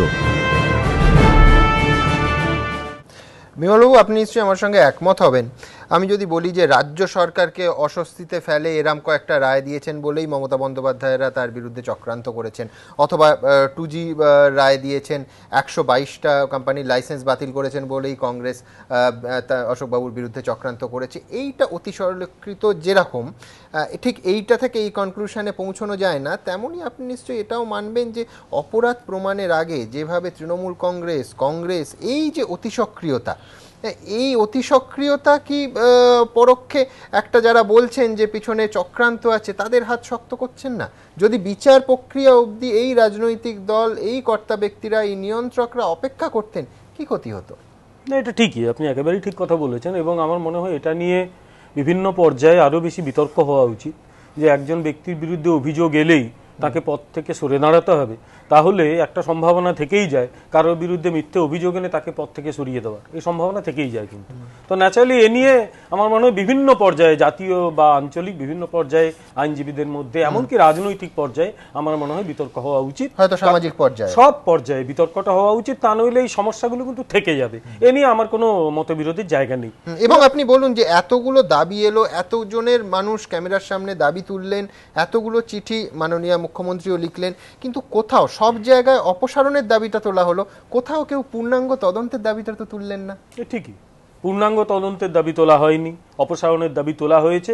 তবে আপনি যদি আমাদের দেশের রাজনৈতিক ইতিহাস দেখেন, রাজনীতির দীর্ঘ ইতিহাসে এই যে কারো বিরুদ্ধে অভিযোগ এলেই তাকে সরিয়ে দাও, তাকে পদত্যাগ করতে বলো, রাজনীতিতে বা সর্বত্র এই দাবিটা একটা কমন দাবি আমাদের এখানে হয়। কেউ কেউ মানেন, কেউ কেউ মানেন না। যেরকম লালু প্রসাদ যাদব দীর্ঘদিন পদত্যাগ করতে চাননি, যতক্ষণে অ্যারেস্ট হলেন তারপর তিনি পদত্যাগ করলেন। আবার লালকৃষ্ণ আদবানির বিরুদ্ধে যখন অভিযোগ এসেছিল তিনি সঙ্গে সঙ্গে পদত্যাগ করেছিলেন, হাওলা কেলেঙ্কারির অভিযোগ। তিনি বলেছিলেন যেদিন মুক্ত হবো আমি লোকসভায় ঢুকবো, তিনি মুক্ত হয়ে তারপর কিন্তু লোকসভায় আবার ঢুকেছিলেন। ন্যাচারালি এগুলো ব্যক্তির উপর নির্ভর করে। কিন্তু আরেকটা জিনিসও বলুন, একেবারে সাম্প্রতিক উদাহরণ যদি আমি আপনাকে বলি, যে কুণাল ঘোষ সারদায় যে নামের তালিকা দিলেন, তারা তো কেউ পদত্যাগ করেননি, এবং করেননি আমি সমর্থন করছি, যথার্থ করেননি। প্রমাণ ছাড়া অভিযোগ করলে সভ্য সমাজে কেউ পদত্যাগ করে নাকি? কিন্তু আমি বলছি এই ধরনের অশোকবাবুর সরে যাওয়ার তো একটা খারাপ দৃষ্টান্ত রইল। দৃষ্টান্ত তো খারাপই। প্রথম কথা, কুণাল ঘোষ কারোর বিরুদ্ধে অভিযোগ করেনি যে এরা টাকা নিয়েছে, সেই অভিযোগ না আমি বলছি করলেও যদি প্রমাণের অভাবে কেউ করেন তাতে পদত্যাগ কেন করবেন? কেন পদত্যাগ করতে যাবে? তাহলে কোনো একদিন ওয়ান ফাইন মর্নিং একটি মেয়ে এসে বললো আমি খারাপ কাজ করেছি, তাহলে আমাকে চাকরি ছেড়ে দিতে হবে, এগুলো সম্ভব নয়। এটা কোনো সভ্য দেশে হওয়া উচিত নয়। আপনারা যেটা দেখালেন ক্যাপশনটা একদম ঠিকই বলেছেন। আমার এই নিয়ে দ্বিমতের কোনো জায়গা নেই, কিন্তু আমার এই গত পরশুদিন অশোক গাঙ্গুলির যে ইন্টারভিউটা আপনারা দেখিয়েছেন, আমি বেশ কয়েকবার দেখলাম, আপনারা তো বারবার দেখিয়েছিলেন, আমি প্রায় 2-3 বার দেখলাম ইন্টারভিউটা। এখন উনি ডেফিনেটলি উনি পদত্যাগ করেছেন, তারপরে ওনার মনের যে ক্ষোভ সেটা তিনি প্রকাশ করলেন, এখন মুক্ত মানুষ, সেটা তিনি করতেই পারেন। কিন্তু আমার তার বক্তব্যের মধ্যে কতগুলো জায়গা একটু খটকা লাগছে। প্রথম কথা যে তার পদত্যাগের দাবি প্রথমে কিন্তু কেন্দ্রীয় স্তরে তোলা হয়েছিল, রাজ্য সরকারের কেউ কিন্তু প্রথমে তোলেননি, প্রথমে কেন্দ্রীয় স্তরে তোলা হয়েছিল। আমার মনে আছে যে প্রথম তুলেছিলেন বিজেপি নেত্রী সুষমা স্বরাজ, তিনি বলেছিলেন তার আগে তৃণমূলের একজন সাংসদ তুলেছিলেন, সুষমা স্বরাজের অনেক আগে সুষমা স্বরাজও তুলেছিলেন। সুষমা স্বরাজের দাবি তোলাটা অনেক গুরুত্বপূর্ণ, কারণ তিনি লোকসভা বিরোধী দল নেত্রী, তিনি তুলেছিলেন। এবং তারপরে তৃণমূল কংগ্রেসের পার্লামেন্ট হুলস্থুল করে হয়েছিল, এবং তারপরে নানা স্তরে ওটা ছড়িয়ে যায়। কেন্দ্রীয় সরকার জিনিসটা টেক আপ করে, রাষ্ট্রপতি রেফারেন্সের জন্য পাঠান, নানা স্তরে হয়েছে। কিন্তু তিনি তার সেদিনের বক্তব্যে মূল আক্রমণের কেন্দ্রবিন্দু করলেন কিন্তু রাজ্য সরকার, কেন্দ্রীয় সরকারকে বলেছেন না, খুব কম বলেছে, 30 লাইন হয় 2 লাইন বলেছেন, এখানে 200 লাইন বলেছেন। আমি দেখেছি মাত্রার একটা পার্থক্য আছে। আমার বক্তব্য যে হিউম্যান রাইটস কমিশনের চেয়ারম্যানকে সরানোর কোনো ক্ষমতা রাজ্য সরকারের নেই, ওটা করতে পারেন কেবলমাত্র রাষ্ট্রপতি। এখন রাষ্ট্রপতি সেটা সংবিধান মেনে রেফার করতে পারেন কিনা, অরুণাবদা যেটা বলেছেন, আমি যতটুকু সংবিধান বুঝি আমি তার সঙ্গে একমত নই। তিনি সংবিধান মেনে যেটা করেছেন ঠিকই করেছেন, কারণ কোন স্ট্যাটিউট কোনো আইন সংবিধানের বাইরে হতে পারে না, অন্তত এইভাবে আমি আইনটা বুঝি। এখন আমি আবার বলি, আইনের আমি ছাত্র নই, আমি রাষ্ট্রবিজ্ঞান পড়াই, সংবিধানের কিছু ধারা বুঝি, আইনের পুরো ভেতরগুলো আমি জানি না, না জানে বলা ভালো, না বলাই ভালো, কিন্তু আমি জানি কোনো আইন সংবিধানের উপরে যেতে পারে না। Constitution is the supreme law of the land, আমি এইটুকু বুঝি।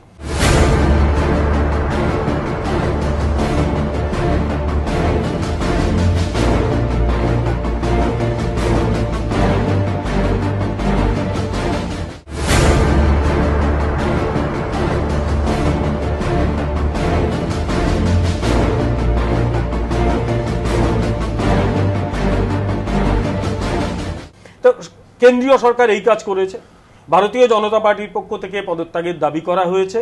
সুপ্রিম কোর্ট তারা প্রাইমা ফেসি অভিযোগ বলেছে যে আমরা প্রমাণ পেয়েছি, অভিযোগের প্রাথমিক সত্যতা রয়েছে, এই সব করে প্রাথমিক সত্যতার কথা বলেছেন। প্রাথমিক স্টেটমেন্টটা করেছে সেটা না, স্টেটমেন্ট রয়েছে, প্রাথমিক সত্য বলেন, প্রাইমা ফেসি বলুন, ইংলিশে অভিযোগটা আমি আরেকবার বলে দিচ্ছি। Further the committee is of the considered view that the statement of the intern, both written and oral, prima facie discloses an act of unwelcome behavior. এর মানেটা কি আমি যতটুকু ইংরেজি বুঝি, এটা একটা আনওয়েলকাম বিহেভিয়ার হয়েছিল। ইংরেজি তাই বলে, আমি বলেছি তাই বুঝছি। আমি যদি বলি যে আমি কিন্তু বলছি যে শুনুন, আমি বলছি আমি বললাম আমার ব্যক্তিগত কোনো রাগ নেই, এবং আমি যদি যে একদিন দেখি উনি সসম্মানে মুক্ত হচ্ছেন, সবাই বলছে যে ওনার কোনো অন্যায় নেই, আমি সবচেয়ে খুশি হব, কারণ এই বিগত কয়েকদিন যা চলছে এটা ভারতের রাজনৈতিক ব্যবস্থার পক্ষে, বিচার ব্যবস্থার পক্ষে ভালো নয়। আমি তা বলছি না, এই বিতর্কটাই ভালো। আমি বলছি, আমি অরুণাভ ঘোষ বলেছেন যে রাম চোর, এই স্টেটমেন্টটা উনি দিয়েছেন, এটা প্রাইমা ফেসি উনি স্টেটমেন্টটা দিয়েছেন, এটা সত্য। রাম চোর বলেছেন, দেখো আবার পড়ো, আমি আরেকবার ইংরেজি মানেটা তাই বলছেন, ইংরেজি আবার বলুন, ইংরেজিটা আবার পড়ুন, আমি আবার বলছি। Further, the committee is of the considered view that the statement of the intern, both written and oral, prima facie discloses an act of unwelcome behavior. Statement discloses, ঠিক আছে। আমার বক্তব্য যে সুপ্রিম কোর্ট তিনি একটা কমিটি করেছে, supreme কোর্টের অধিকার আছে কি নেই সে নিয়ে আইনজীবীরা বলছেন, একজন প্রাক্তন বিচারপতি বললেন, আমার সেখানে কিছু না বলাই ভালো। এখন তাহলে যদিও সর্বত্রই এই নিয়ে একটা অ্যাক্টিভিজম লক্ষ্য করা গেছে, জুডিশিয়াল অ্যাক্টিভিজম বলুন, কেন্দ্রীয় সরকারের অ্যাক্টিভিজম বলুন, সবই ঠিক আছে, উনি হঠাৎ পশ্চিমবঙ্গ সরকারকে ধরে নিলেন কেন? হতে পারে পশ্চিমবঙ্গ সরকার বলি, সব রাজ্য সরকারের সঙ্গে যারা এই নির্বাচিত সরকার, তার সঙ্গে এই ধরনের বডিগুলোর যে গোলমাল, সেটা আজকের ঘটনা নয়, নতুন পশ্চিমবঙ্গ সরকারের, পশ্চিমবঙ্গের হিউম্যান রাইটস কমিশনের চেয়ারম্যান হতে পারে, কিন্তু বোম্বে সম্বন্ধে বললেন না, হতে পারে, কিন্তু তিনি একটা কথা আমি আপনাকে সমর্থন করি, যদি রাজ্য মানবাধিকার কমিশনের সঙ্গে রাজ্য সরকারের কোন রাজ্যে খুব সদ্ভাব হয়, সেটা খুব বিপজ্জনক মারাত্মক ব্যাপার। ঠিকই, মানে আমি বলছি সদ্ভাব থাকবে না, এটাই তো স্বাভাবিক। আপনাকে মনে করিয়ে দিই, মানে কর্ণাটকের লোকায়ুক্ত সন্তোষ হেগড়ে সঙ্গে ইয়েদুরাপ্পার গোলমাল তো একেবারে সকলেই জানে কি গোলমাল হয়েছিল। ন্যাচারালি যারা নির্বাচিত প্রতিনিধি তার সঙ্গে এই বডিগুলোর গোলমাল হয়, কারণ এরা মনে করে এরা তাদের অধিকার ইনফ্রিঞ্জ করছে, আবার এই বডিগুলো মনে করে রাজ্য সরকার ভুল করছে। কারণ আমি আমি একটা কথা বলছি, স্টেট জিনিসটাকে চ্যালেঞ্জ করার জন্য হিউম্যান রাইটস এর আবির্ভাব, স্টেটকে ফলো করার জন্য না। একদম ভুল দাও না, হিউম্যান রাইটস মোটেই স্টেটকে চ্যালেঞ্জ করার জন্য না। হিউম্যান রাইটস হচ্ছে মানুষের অধিকার রক্ষা করার জন্য। অধিকার হরণ করে কে? অধিকার হরণ করছে স্টেট, অধিকার শুধু স্টেট হরণ করে না। I am sorry to say, আপনারা স্টেট বিরোধী হতে পারেন, আমি স্টেট বিরোধী নই। অধিকার শুধু স্টেট হরণ করে না, ব্যক্তির অধিকার ব্যক্তি হরণ করতে পারে। ন্যাচারালি হিউম্যান রাইটস সেখানে কিন্তু আপনি এটা মানবেন যে যদি রাজ্য সরকার এবং রাজ্য মানবাধিকার কমিশন বা রাষ্ট্রযন্ত্র, আমি যদি বড় করে দেখি, রাষ্ট্র এবং মানবাধিকার কমিশনের খুব সদ্ভাব হয়, সেটা নাগরিকের পক্ষে তো বিপজ্জনক। আমি বলছি তাই, আমি তো বলছি এটা তো খুব স্বাভাবিক তাদের মধ্যে গোলমাল হবে। সেখানে একটা কথা বলুন তো, এই যে মোহনবাগানের সঙ্গে আরবিট্রেশন বা পাকিস্তানে যাওয়া, এটা কি প্রেসিডেন্সিয়াল রেফারেন্সের বিষয়বস্তু? আমি সেই ডিটেইলে রঞ্জিত ওই ডিটেইলে আমি যাচ্ছি না। আমি অশোক বাবু স্টেটমেন্টে একটা বক্তব্য মাইনে কেটে নিতে পারতেন না, সেটা অন্য বিষয়, এটা অন্য বিষয়। এই আলোচনাগুলো করতে পারতাম যদি রাজ্য সরকারের হাতে ক্ষমতা থাকতো তাকে সাসপেন্ড বা সরিয়ে দেওয়ার, রিমুভ করার। রাজ্য সরকার রিমুভ করেছে, এই আলোচনা আজকে অনেক বেশি প্রাসঙ্গিক হতো। তাকে রাজ্য সরকার রিমুভ করেনি, তাকে রিমুভ করার কথা প্রেসিডেন্ট তিনি তাও করেন, ইনি পদত্যাগ করেছেন। এখানে রাজ্য সরকারের ভূমিকাটা সেই অর্থে রিমুভ করার সুপারিশ চিঠি দিয়েছিল, চিঠি তো দিতেই পারে, সে তো দিতেই পারে। রাষ্ট্রপতির সঙ্গে দেখা হয়েছে, রাজ্য সরকার সেটা বলেছে, বলছেন যে রাজ্য মানবাধিকার কমিশনের পবিত্রতা রক্ষা। বলছেন সেটা অন্য বিষয়, অন্য বিষয়। তিনি বলছেন যে মানবাধিকার কমিশনের সে আলোচনা অন্যত্র করবে, সে আলোচনা অন্যত্র করবে। বলেন শেষ করেন, নইলে এটা শেষ হবে না। তো ন্যাচারালি তার মূল আক্রমণের কেন্দ্রবিন্দু হয়ে গেল রাজ্য। আরো একটা জিনিস মনে করিয়ে দিই, আমার ধারণা কোনো না কোনো জায়গায় তিনিও তার লক্ষণ রেখা অতিক্রম করেছেন, আজকে বলতে বাধ্য হচ্ছি। এই ঘটনার কয়েক মাস আগে, আমি এক্সাক্ট ডেটটা মনে নেই, এখন মনে পড়লো, কোন একটি সেমিনারে তিনি মন্তব্য করেছিলেন এ রাজ্যের পরিবর্তন বলে কিছু হয়নি, ব্যর্থ হয়েছে, এবং রাজ্য সরকারকে প্রকাশ্যে তিনি কিন্তু সমালোচনা করেছিলেন।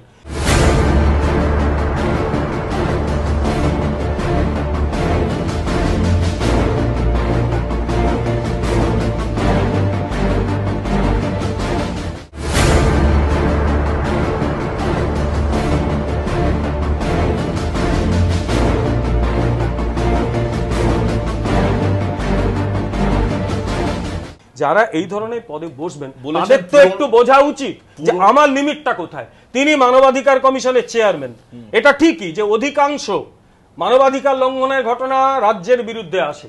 তিনি যদি রাজ্য সরকারের একজন ঘোষিত বিরোধী হন, তাহলে রাজ্য সরকারের যারা সমর্থক তারা কিন্তু ভাবতেই পারে যে এনার কাছে কি আমি বিচার পাবো। নিঃসন্দেহে চমৎকার একটা পয়েন্ট তুলেছেন। আমার শুধু পাশাপাশি আরেকটা প্রশ্ন, সেটা হচ্ছে মাননীয় মুখ্যমন্ত্রী বিধানসভায় যেটা বলেছিলেন তার লক্ষ্য, তিনি নাম করেননি, যদি অশোক বাবু হয়, সেখানে কি লক্ষণ রেখা কোথাও আমি মমতা ব্যানার্জিকে সাপোর্ট করছি না আমি আবার বলছি, আমি অশোক গাঙ্গুলি বিরোধিতা করছি মানে মমতা বন্দ্যোপাধ্যায়কে সমর্থন করছি, আমি তো লজিক তো সেটা বলি না। প্রত্যেকের লক্ষণ রেখা রাখা উচিত, যেহেতু অশোক বাবুকে নিয়ে আলোচনা হচ্ছে আমি সেইটাই বলছি। তিনিও কোথাও না কোথাও একটু ওভার অ্যাক্টিভ হয়েছিলেন, ওভার অ্যাক্টিভ নিজের সীমার মধ্যে থেকে করলে পারতেন, কোথাও না কোথাও সীমা লঙ্ঘনের একটা প্রবণতা তার মধ্যে ছিল। একটা উদাহরণ, আরেকটা উদাহরণ দিই, শিলাদিত্য চৌধুরীর ক্ষেত্রে তিনি যে সুপারিশ করেছেন আমার কিচ্ছু বলার নেই, এটা ঠিকই শিলাদিত্য চৌধুরীর বিরুদ্ধে রাষ্ট্রযন্ত্র যা করেছে আমার ভালো লাগেনি, অত্যন্ত একটা দুস্থ মানুষের বিরুদ্ধে এই ধরনের ঘটনা খুবই খারাপ, নিন্দনীয় ঘটনা, আমার একেবারেই ভালো লাগেনি। কিন্তু সুদীপ্ত গুপ্তর মৃত্যু প্রথম থেকে প্রাইমা ফেসি ধরে নিলেন রাষ্ট্র তাকে খুন করেছে, প্রায় ব্যাপারটা তাই দাঁড়ায়, পুলিশ কাস্টডিতে মারা গেছে, তার জন্য তার ফ্যামিলিকে 10 লাখ টাকা দিয়ে দাও। এ তো জানো একেবারে কি বলবো, মানে কম্পেনসেশন স্প্রিতে তিনি ছিলেন, কেউ গেলেই কম্পেনসেশন। কোথাও না কোথাও রাষ্ট্রের বিরোধিতা করা তার একটা ফ্যাশনে দাঁড়িয়েছিল। মানে একটা যে 10 লাখ টাকা কেউ বেশি মনে হলো না, তাকে তো রাষ্ট্র মেরেছে প্রমাণ হতে হবে, এতদিনে প্রমাণ হচ্ছে যে না তাকে কেউ পিটিয়ে মারেনি। ঠিকই, একেবারে আমি আপনার সাথে অ্যাক্সিডেন্ট মানে, কিন্তু বিমলবাবু আমার একটা প্রশ্ন আছে, সেটা হচ্ছে যে এটা তো কাস্টোডিয়াল ডেথ, আপনি যে মুহূর্তে তাকে গ্রেফতার করবেন তার সম্পূর্ণ তার প্রাণের দায়িত্ব, একদম ভালো থাকার দায়িত্ব রাষ্ট্রের, একদম ঠিক। কিন্তু প্রমাণ তো করতে হবে জরিমানা দিতে আমি বাধ্য। 10 লক্ষ হোক আর 20 লক্ষ তাহলে তো আমি বলবো এই আইনে আরেকটি গোলমাল হচ্ছে। এই এতদিন এই সমস্ত আইন যে আলোচনা হচ্ছে এখানে ওটা গোলমালের ব্যাপার আছে। পুলিশ কাউকে ধরে নিয়ে গেল, কোনো ন্যাচারাল কারণে সে মারা গেল, এবার সে হচ্ছে পুলিশের দায়ী। তাহলে এই আইনে এখানে গোলমাল আছে, এই আইনে এখানে তো গোলমাল আছে। তার মানে পুলিশ আমার শত্রু, রাষ্ট্র আমার শত্রু, আমি থাকবো কোথায়?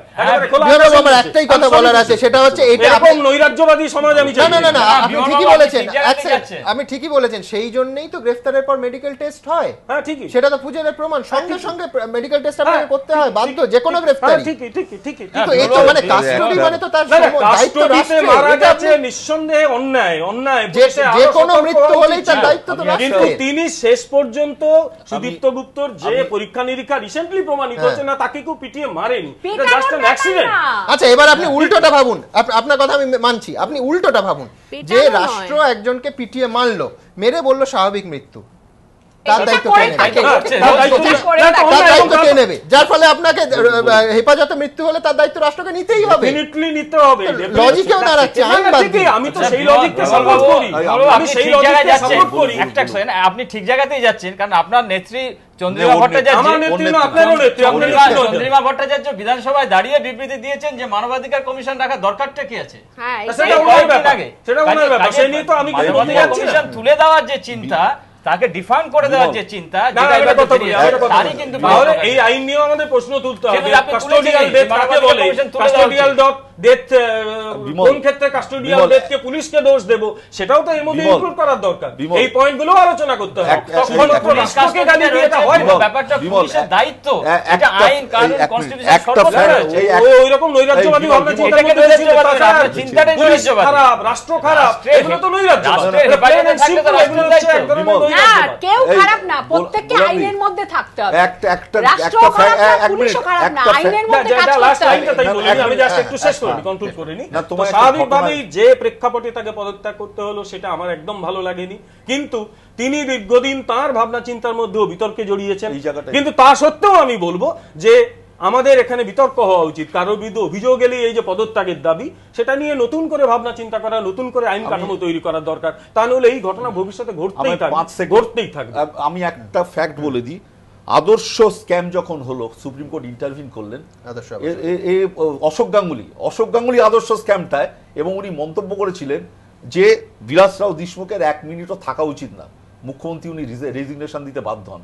এরাও চটে গেছে আমার দল, যাই হোক। আচ্ছা, না না, একজন বিচারপতি যখন ওই দায়িত্বটা নেন, সকলেই জানে উনি বহু লোককে পাবলিক মিটিং এ বলেছেন এটা তার প্রফেশনাল হ্যাজার্ড। তিনি কাউকে মৃত্যুদণ্ড দিলে বহু লোককে পাবলিক সার্ভিসে আছেন, সৎভাবে কাজ করছেন, তাতে প্রভাবশালী মহল বিচারপতির আরো বেশি ভালো লাগে, কারণ তিনি এটা নিয়েই এগোতে তিনি একজনকে জেলে পাঠাচ্ছেন। এখন টেরোরিজমের যুগে টেরোরিস্টদের যে মানে বিচার হচ্ছে, প্রত্যেক বিচারপতি খুব সমস্যার মধ্যে থাকেন, তাই তাকে সেটা নিয়ে কাজ করতেই হয়, এটা খুব স্বাভাবিক। এগুলো তাদের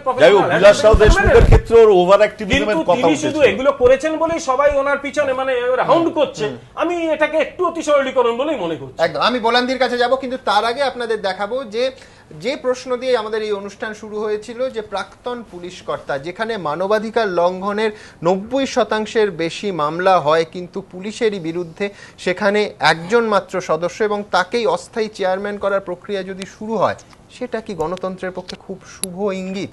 প্রশ্ন উঠছে।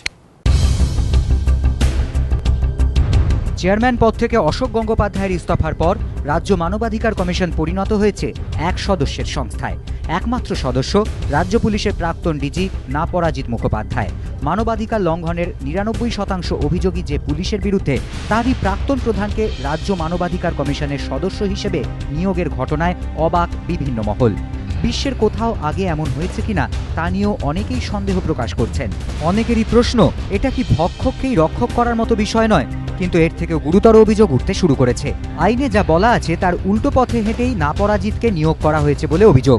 1993 সালের মানবাধিকার সুরক্ষা আইন অনুযায়ী মানবাধিকার কমিশনের 2 সদস্যের মধ্যে একজনকে হতে হবে বিচারপতি বা অবসরপ্রাপ্ত বিচারপতি, অন্যজন এমন কেউ যিনি মানবাধিকার সংক্রান্ত কাজ করেছেন অথবা সে বিষয়ে তার জ্ঞান রয়েছে। আর এই পদেই নিয়োগ করা হয়েছে রাজ্য পুলিশের প্রাক্তন ডিজি নাপরাজিত মুখোপাধ্যায়কে। কিন্তু মানবাধিকার সংগঠন এপিডিআর এর দাবি এই নিয়োগ সঠিক নয়, কারণ নাপরাজিত মুখোপাধ্যায় একজন আইপিএস অফিসার ছিলেন। মানবাধিকার নিয়ে প্রত্যক্ষভাবে কাজ করেছেন কবে, তাই তাঁকে এই পদে নিয়োগ নিয়ে প্রশ্ন তুলছে এপিডিআর। নিয়ম অনুযায়ী রাজ্য মানবাধিকার কমিশনের মাথায় থাকেন চেয়ারম্যান, তার সঙ্গে থাকেন আরও 2 জন সদস্য, একজন বিচার বিভাগীয় সদস্য, অপরজন প্রশাসনিক সদস্য। অবসরপ্রাপ্ত বিচারপতি নারায়ণ চন্দ্র শীল গত বছর 2রা নভেম্বর অবসর নেন। 16ই নভেম্বর প্রশাসনিক সদস্যের পদ থেকে অবসর নেন প্রাক্তন মুখ্য সচিব সৌরিন রায়। অথচ প্রথমে ফাঁকা হওয়া বিচার বিভাগীয় পদটি পূরণ না করে প্রশাসনিক সদস্যের শূন্য পদে তড়িঘড়ি 2 দিনের মধ্যে রাজ্য পুলিশের প্রাক্তন ডিজি নাপরাজিত মুখোপাধ্যায়কে নিয়োগ করা হয়। সূত্রের খবর, ঘনিষ্ঠ মহলে অশোক গঙ্গোপাধ্যায় বলেন, বিচার বিভাগীয় সদস্য হিসেবে কোনো বিচারপতিকে নিয়োগ করা হলে তিনি তার সমসাময়িক বা তার থেকে জুনিয়র হতেন, তার সঙ্গে মতের মিল হওয়ার সম্ভাবনা থাকত। কিন্তু তার আগে প্রশাসনিক সদস্য হিসেবে প্রাক্তন পুলিশ কর্তাকে কমিশনে নিয়োগের পরই তার যে কাজ করতে সমস্যায় পড়তে হয়েছে সে কথাও ঘনিষ্ঠ মহলে জানান অশোক গঙ্গোপাধ্যায়। কমিশন সূত্রে খবর, মধ্যমগ্রাম কাণ্ডের পরই পুলিশের কাছে রিপোর্ট তলব করেন তৎকালীন চেয়ারম্যান অশোক গঙ্গোপাধ্যায়। রিপোর্টে একাধিক ফাঁক ফোকর পান তিনি। অবসরপ্রাপ্ত বিচারপতির ঘনিষ্ঠ মহল সূত্রে খবর, পুলিশের ভূমিকা এতটাই নিন্দনীয় ছিল যে অশোক গঙ্গোপাধ্যায় স্থির করেন সিবিআই তদন্তের দাবি জানিয়ে কলকাতা হাইকোর্টে রিট পিটিশন দাখিল করবে রাজ্য মানবাধিকার কমিশন। কিন্তু বাদ সাধেন নাপরাজিত মুখোপাধ্যায়।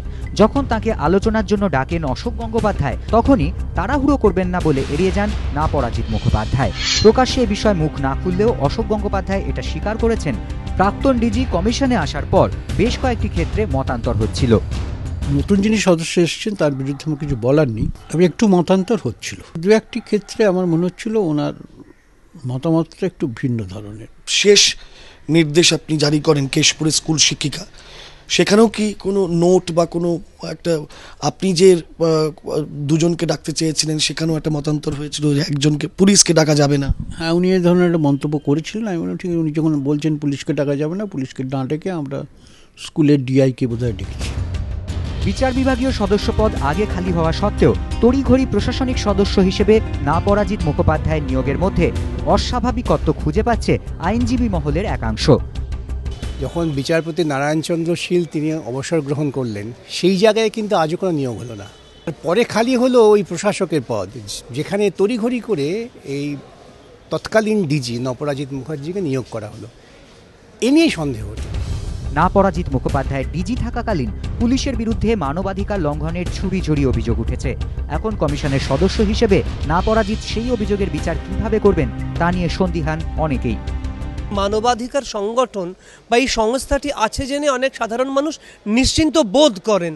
তারা যখন জানবেন এমন একজন মানুষকে সদস্য করে দেওয়া হলো যার বিরুদ্ধে একাধিক মানবাধিকার লঙ্ঘনের অভিযোগ, তখন তারা কিন্তু আর নিশ্চিন্তে ঘুমোতে যেতে পারবেন না, তারা আস্থাহীনতায় ভুগবেন। সাম্প্রতিককালে ব্যঙ্গচিত্রকাণ্ড, সুদীপ্ত গুপ্তর মৃত্যু থেকে শুরু করে প্রেসিডেন্সি কাণ্ড, আমিনুল কাণ্ড সহ বিভিন্ন ঘটনায় পুলিশের বিরুদ্ধে ব্যবস্থা নেওয়ার সুপারিশ করেছে রাজ্য মানবাধিকার কমিশন। কিন্তু এসব সুপারিশই অশোক গঙ্গোপাধ্যায় কমিশনের চেয়ারম্যান থাকাকালীন। চেয়ারম্যান পদ থেকে তার ইস্তফার পর অনেকেই তাই আর প্রাক্তন পুলিশ কর্তা নাপরাজিত মুখোপাধ্যায়ের ওপর আস্থা রাখতে পারছেন না।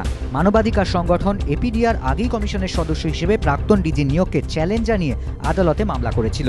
অশোক গঙ্গোপাধ্যায়ের পদত্যাগের পর তারা রাজ্য মানবাধিকার কমিশনকে এড়িয়ে হাওড়ার জেলা শাসক কাণ্ডে চিঠি দিয়েছে জাতীয় মানবাধিকার কমিশনকে। এবিপি আনন্দ।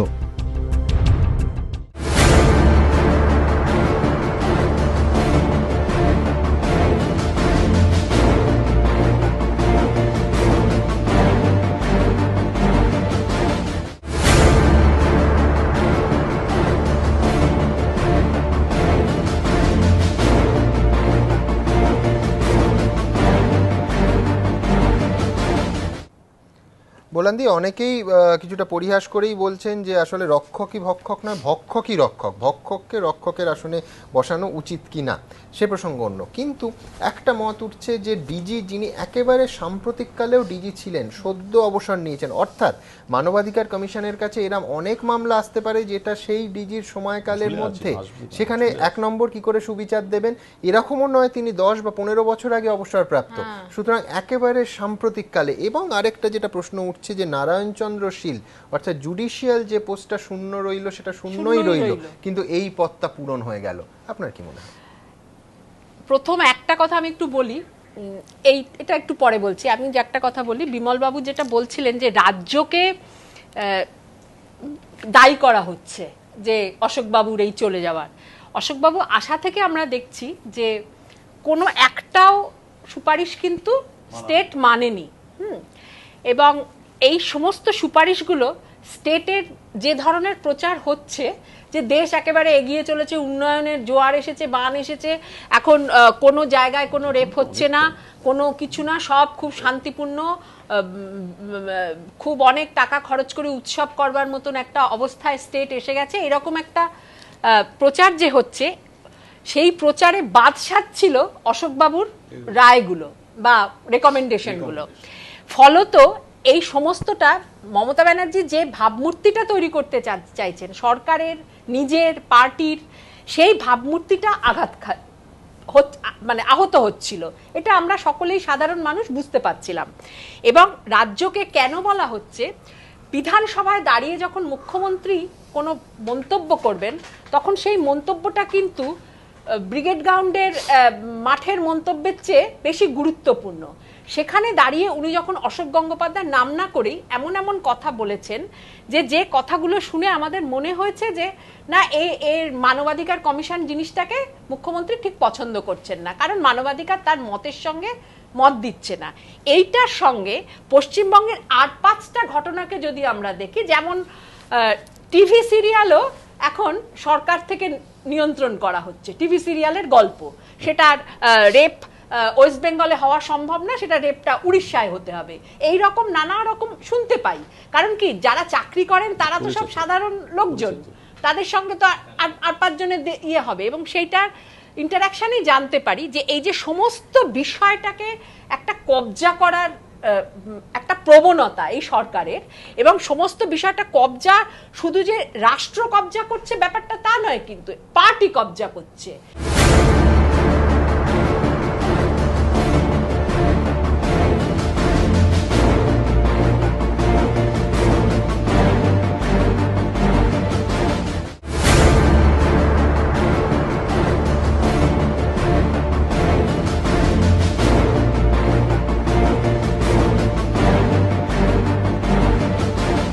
বলেন দিয়ে আপনি পলিটিক্যালি বলুন, ধরুন মমতা বন্দ্যোপাধ্যায় অশোক গঙ্গোপাধ্যায় যখন ছিলেন তখনই মানবাধিকার কমিশনের 1 বা 2টো সুপারিশ মেনে নিলেন, তাহলে তো পলিটিক্যালিও তিনি লাভবান হতেন, বলতে পারতেন দেখো 34 বছরে সিপিআইএম দলটা করেনি, আমি এসে করলাম। না, মমতা ব্যানার্জি তো সেই লাইনটা নেননি।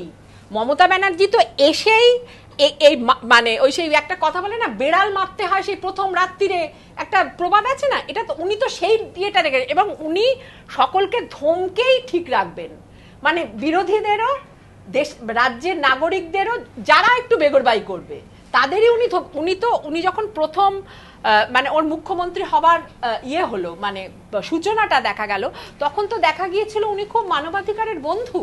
কিন্তু আমরা তো তার পরপরই দেখলাম বন্দিমুক্তি থেকে শুরু করে, এটা রঞ্জিত অনেক ভালো বলতে পারবে, বন্দিমুক্তি থেকে শুরু করে সমস্ত বিষয়ে উনি সর্বত্র যে কাজগুলো করছেন সেটা। এবং অদ্ভুত একটা ব্যাপার, যে কোনো জায়গায় যে কোনো রেপ হচ্ছে, ধরো এক্ষুনি আমরা বলছিলাম কাটোয়ার ঘটনাটা, এই নপরাজিত পাশে দাঁড়িয়ে বলেছিল যে না কোনো প্রমাণ নেই, হ্যাঁ, এবং যে কোনো জায়গায় একটা রেপের ঘটনা ঘটছে, আরে রেপটা যে তৃণমূল করেছে তা তো কেউ বলছে না, কিন্তু ওইখানে যেহেতু স্টেটের কি বলবো প্রশাসনিক একটা অপদার্থতা প্রমাণ হয়ে যাচ্ছে, বরঞ্চ মধ্যম গ্রামের ধর্ষণের সময় শোনা যাচ্ছে ফরওয়ার্ড ব্লকের ইত্যাদি, তো অস্বীকার করব কি করে? কোথাও তৃণমূল যুক্ত ছিল না। আমার বক্তব্য হচ্ছে একটা জলজ্যান্ত ঘটনাকে, বিশেষত এখন ইলেকট্রনিক মিডিয়া এসে গেছে, আমি অস্বীকার করে কি করব? তাতে স্বীকার করলে ইমেজ বাড়তো, ভালো হতো মমতা ব্যানার্জি।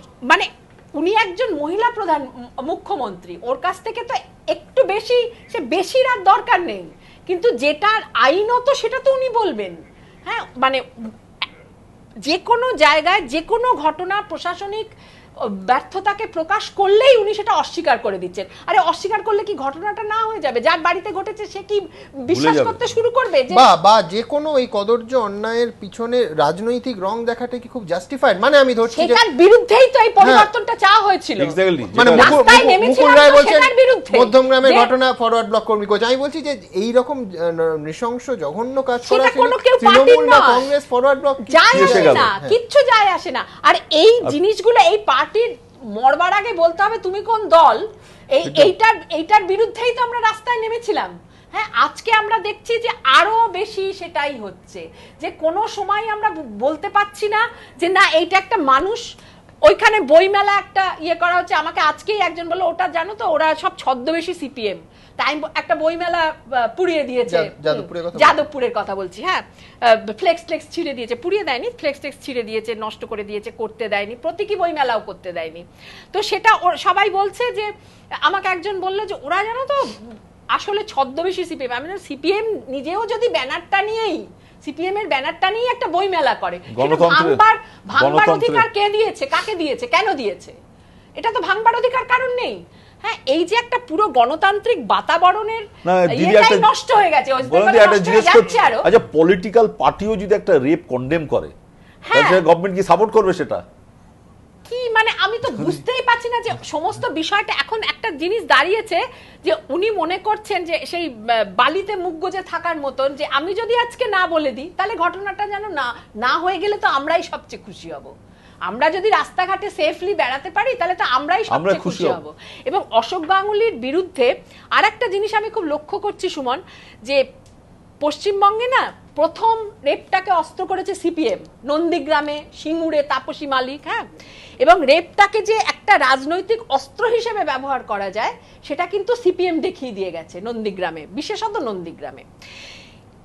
এখন আমি দেখছি যে এই একটা অভিযোগ মামলা, এইটাকে একটা পলিটিক্যাল অস্ত্র হিসেবে ব্যবহার করতে শুরু করেছে এই সরকার, যে একটা লোকের নামে একটা হলো না, কিন্তু যেটা সিপিএম করতে আগে এটা হলো কি মামলায় ফাঁসাও। হ্যাঁ, একটা লোককে তুমি একটা মামলায় জড়িয়ে দিলে। এই সিপিএম দুটো একটা আরেকটা জিনিস করেনি যেটা এরা করলো, সেটা হচ্ছে ডেড বডি হাইজ্যাক। হ্যাঁ, এই মধ্যমগ্রামের এই যে ডেড বডি পুলিশ নিয়ে চলে যাচ্ছে, বাড়ির লোক জানতে পারছে না, ডেথ সার্টিফিকেট ছাড়া। এইটা যে একটা কত বড় ভায়োলেশন অফ হিউম্যান রাইটস, হ্যাঁ, সেটা যে একটা স্টেট করতে পারে না কোনোভাবেই ডেড বডি নিয়ে, সেটা তো কোনো মানে আমি দেখছি এখানে কি একটা জিনিস একটা গায়ের জোরে চালিয়ে দেওয়ার একটা মানে এটা চলতে চলতে একটা সময় আমরা মেনে নেব যে ঠিক আছে, না আমাদের মুখ্যমন্ত্রী তো বলছেন ওসব পোড়াম কিছু ব্যাপার নয়। হ্যাঁ, অথবা এইটাই ভবিতব্য, মেনে নিতে হবে। আমি এই কথায় রঞ্জিত বাবুর কাছে যাব। রঞ্জিত বাবু, আপনারা আজকে মাননীয় রাজ্যপালের দ্বারস্থ হয়েছেন, রাজ্য মানবাধিকার কমিশন নিয়ে আপনাদের উদ্বেগ কেন মনে হচ্ছে যে এই অশোক উত্তর রাজ্য মানবাধিকার কমিশনের কাছে আপনাদের মতো মানবাধিকার কর্মী, মানবাধিকার সংগঠন সুবিচার পাবেন? কেন এটা কি অ্যাজাম্পশন নাকি এর পিছনে কোনো তথ্য আছে? দেখুন, তো মানে অ্যাজাম্পশন তো নয়, মানে অশোকবাবু থাকতেই গত 1.5 মাস 2 মাস ধরে, মানে নবরাজিত বাবু আসার পর থেকে আপনারা যদি একটু খোঁজ নেন দেখবেন যে বিভিন্ন সরকারি দপ্তর যে মানবাধিকার কমিশন যেসব তথ্যগুলো, যেসব রিপোর্ট চেয়ে পাঠাতো তারা সেগুলো পাঠাচ্ছে না। বিভিন্ন পুলিশ যেসব রিপোর্ট দেওয়ার কথা সেগুলো তারা দিচ্ছে না। মানবাধিকার কমিশনের অফিসাররা আমাদের বলছে যে আপনারা চাপ দিন, ওই অমুক ডিপার্টমেন্টে আপনারা চাপ দিন যেন রিপোর্টটা পাঠায়, অমুক থানায় আপনারা একটু ফোন করে বলুন। এই হচ্ছে অবস্থা। আচ্ছা, এই প্রক্রিয়াটা কিন্তু আগে থেকে যতদিন মানে যেই মাত্র অশোকবাবুকে কেন্দ্র করে একটা ঘোটালা শুরু হয়েছে তবে থেকে কিন্তু মানবাধিকার কমিশন প্র্যাকটিক্যালি একটা নন ফাংশনিং অবস্থায় চলে গেছে। রঞ্জিত বাবু, আমি এই পয়েন্টে আপনার কাছে আসবো, তার আগে একবার চলে যাব মাননীয় অবসরপ্রাপ্ত বিচারপতি চিত্ততোষ মুখোপাধ্যায় আমাদের সঙ্গে আছেন। চিত্ততোষ বাবু, আপনাকে স্বাগত এই অনুষ্ঠানে। আপনি রাজ্য মানবাধিকার কমিশনের প্রথম চেয়ারম্যান। আপনার উত্তরসূরি অশোক কুমার গঙ্গোপাধ্যায়কে ঘিরে যা হলো এবং যার জেরে অশোকবাবু পদত্যাগ করলেন, ইস্তফা দিলেন, কিভাবে দেখছেন, কোন চোখে দেখছেন এই ঘটনা, উত্তরসূরির এই ঘটনা?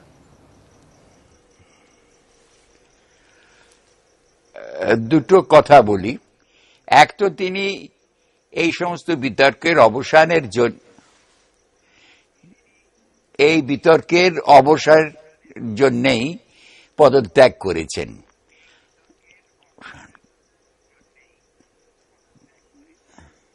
আরেকটা কথা, অশোকবাবু আমার অত্যন্ত স্নেহাস্পদ,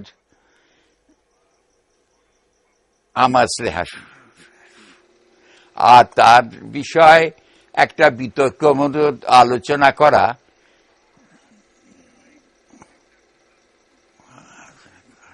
আমার কিন্তু অনীহা আছে। চিত্ততোষ বাবু, অশোকবাবু কিছু প্রশ্ন তুলেছেন তার দিক থেকে, সেইগুলো শুধু উত্তরসূরি বা পরিচিত অশোক কুমার গঙ্গোপাধ্যায় নয়, একজন প্রবীণ আইনজীবী হিসেবে এত দশক ধরে আইন চর্চা করার যে অভিজ্ঞতা, সেইখান থেকে যদি একটু বলেন। উনি বলছেন যে এই যে প্রক্রিয়া, উনি যেহেতু সুপ্রিম কোর্টের সঙ্গে যুক্ত নন, যিনি অভিযোগ করেছেন তিনি সুপ্রিম কোর্টের সঙ্গে যুক্ত নন, এখানে একটি কমিটি ফর্ম করা সিটিং জাজেদের দিয়ে এবং একটি ওয়েবসাইটে একটা জাজমেন্টের অংশ যদিও প্রাইমা ফেসি বলে সেটা পাবলিশ করা, এইটা অনৈতিক হয়েছে, এটা সুপ্রিম কোর্টের এখতিয়ার বহির্ভূত। একজন প্রবীণ আইনজীবী হিসেবে এইটা নিয়ে আপনার মত জানতে চাইব।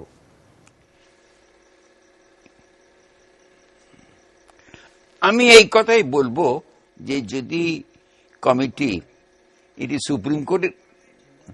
সুপ্রিম কোর্টের জজেরা মনে করে থাকেন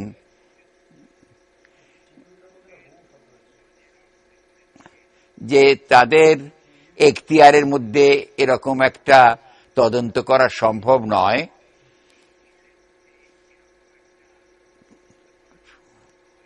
তাহলে পরে কোনোভাবে মন্তব্য করাটা কেসের উপর আমার তো মনে হয় ঠিক হয়নি। একেবারে চিত্তদাস বাবু তারাই তাদের ওয়েবসাইটে প্রকাশিত রিপোর্টে লিখছেন, no further follow up action is required by the court. সুতরাং তারা এই রিপোর্টেই কিন্তু সেটা মেনে নিচ্ছেন। পাশাপাশি এই বিষয়কে কেন্দ্র করে যে উদ্ভূত পরিস্থিতি, তাতে আপনার কি মনে হয়? এই জন্য আমি এই প্রশ্নটা করছি, সেটা হচ্ছে এই মুহূর্তে আপনি জানেন যে একজনই সদস্য রাজ্য মানবাধিকার কমিশনের, 3 জনের জায়গায় একজন রয়েছেন এবং তিনি প্রাক্তন পুলিশ কর্তা। অনেকে সন্দেহ প্রকাশ করছেন বা সংশয় প্রকাশ করছেন যে যেহেতু মানবাধিকার লঙ্ঘনের অধিকাংশ বিষয় পুলিশেরই বিরুদ্ধে হয়, একেবারে সদ্য সাম্প্রতিককালে রিটায়ার করেছেন এই রকম একজন কর্তাকে বসানো এবং তাকেই অস্থায়ী চেয়ারম্যান হিসেবে শোনা যাচ্ছে যে প্রতিষ্ঠা করার চেষ্টা চলছে, সেইটা মানবাধিকারের সঙ্গে কতটা সঙ্গতিপূর্ণ?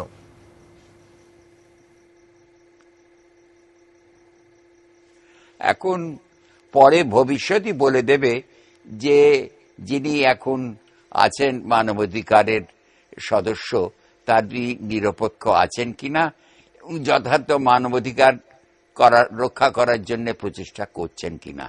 তবে এই কথা আমি বলবো যে মানবাধিকার কমিশনের তো কমিশন কোনো ওখানে কোরাম নেই, অতএব কোরাম না থাকাতে একজনের পক্ষেও অর্ডার দেওয়া সম্ভব নয়, এটা তো আমার বিশ্বাস নয়। আর দ্বিতীয় আরেকটা কথা বলি, অশোকবাবুর নামে যে অভিযোগের মধ্যে আর দুটো অভিযোগ দেখছি যে তিনি রাজ্যপালের অনুমতি ছাড়াই ছুটি নিয়েছেন বা অফিসে অনুপস্থিত ছিলেন। আমি যখন ছিলাম মানবাধিকার কমিশনে তখন তো এইরকম কোনো প্রথাও ছিল না, কোনো আইনও আমি দেখিনি যার জন্য আমাকে রাজ্যপালের অনুমতি নিয়ে কলকাতার বাইরে বা অফিসে অনুপস্থিত থাকা চলবে না। আর তৃতীয় যেটা অভিযোগ, সে বিষয়ে আমি জানি না, উনি তো অবসরপ্রাপ্ত এবং সে বিষয়ে তিনি বিদেশ যাওয়ার জন্য ভারতবর্ষের সরকারের কোনো অনুমতির প্রয়োজন ছিল কিনা এটা ভালো করে খতিয়ে দেখেই বলা সম্ভব। তবে তিনি তো অবসরপ্রাপ্ত এবং সরকারি কাজে যদি না যান, যদি বেড়াতে যান, তাহলে অনুমতির প্রয়োজন আছে বলে তো আমার মনে হয় না। চিত্তদাস বাবু উনি এটা খুব পরিষ্কার করে দিয়েছেন যে মানুষের প্রত্যাশা মানবাধিকার রক্ষার। হ্যাঁ, মার্জনা করবেন, আপনি বলছিলেন কিছু।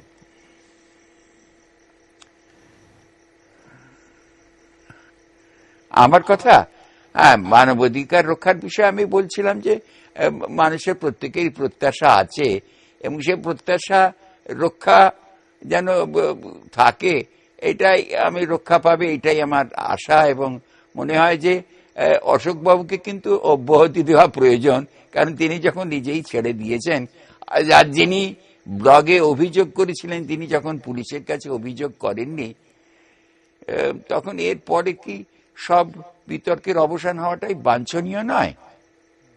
চিত্তোষবাবু, আপনার তৃতীয় অংশের সঙ্গে আমি শুধু একটু যোগ করতে চাইবো, সেটা হচ্ছে উনি নিজেই বলেছেন যে উনি ডিপ্লোম্যাটিক পাসপোর্টে যাননি, একেবারে সাধারণ পাসপোর্টে দুদিনের জন্য গেছিলেন অবসরপ্রাপ্ত হিসেবে একটি সেমিনারে, যেটা পাকিস্তানে সংগঠিত হয়েছিল। এটা তিনি নিজেই বলে দিয়েছেন, এবং তার টিকিট ভারতের একটি এনজিওই তার টিকিট প্রোভাইড করেছিল, পাকিস্তানের কোনো সংস্থা করেননি, এটা উনি বলে দিয়েছেন।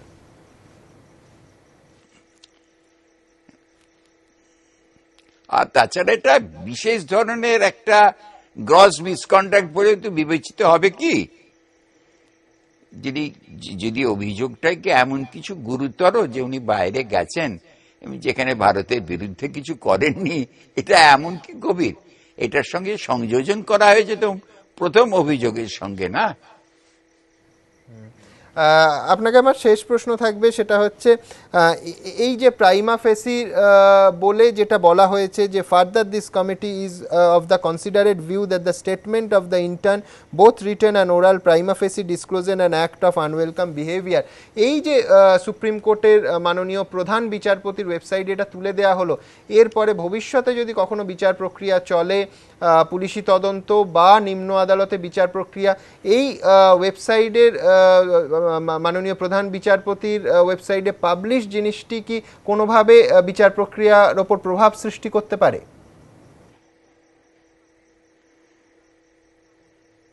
এটা তো প্রধানমন্ত্রীর ভারতের যিনি চিফ জাস্টিস তার এখতিয়ারের মধ্যে এটা পড়ে না। কার এটা তো বর্তমান আইনের কাঠামোতে তার মন্তব্য তার নিজের নয় এটা। দ্বিতীয়ত যে তদন্ত হয়েছে সে তদন্ত করার অধিকার ছিল না, নিজেরাই স্বীকার করেছেন। তাহলে আর এই কথা, অবাঞ্ছিত কথাটা ওয়েবসাইটে প্রচার করাটা আমার মনে হয় ঠিক হয়নি।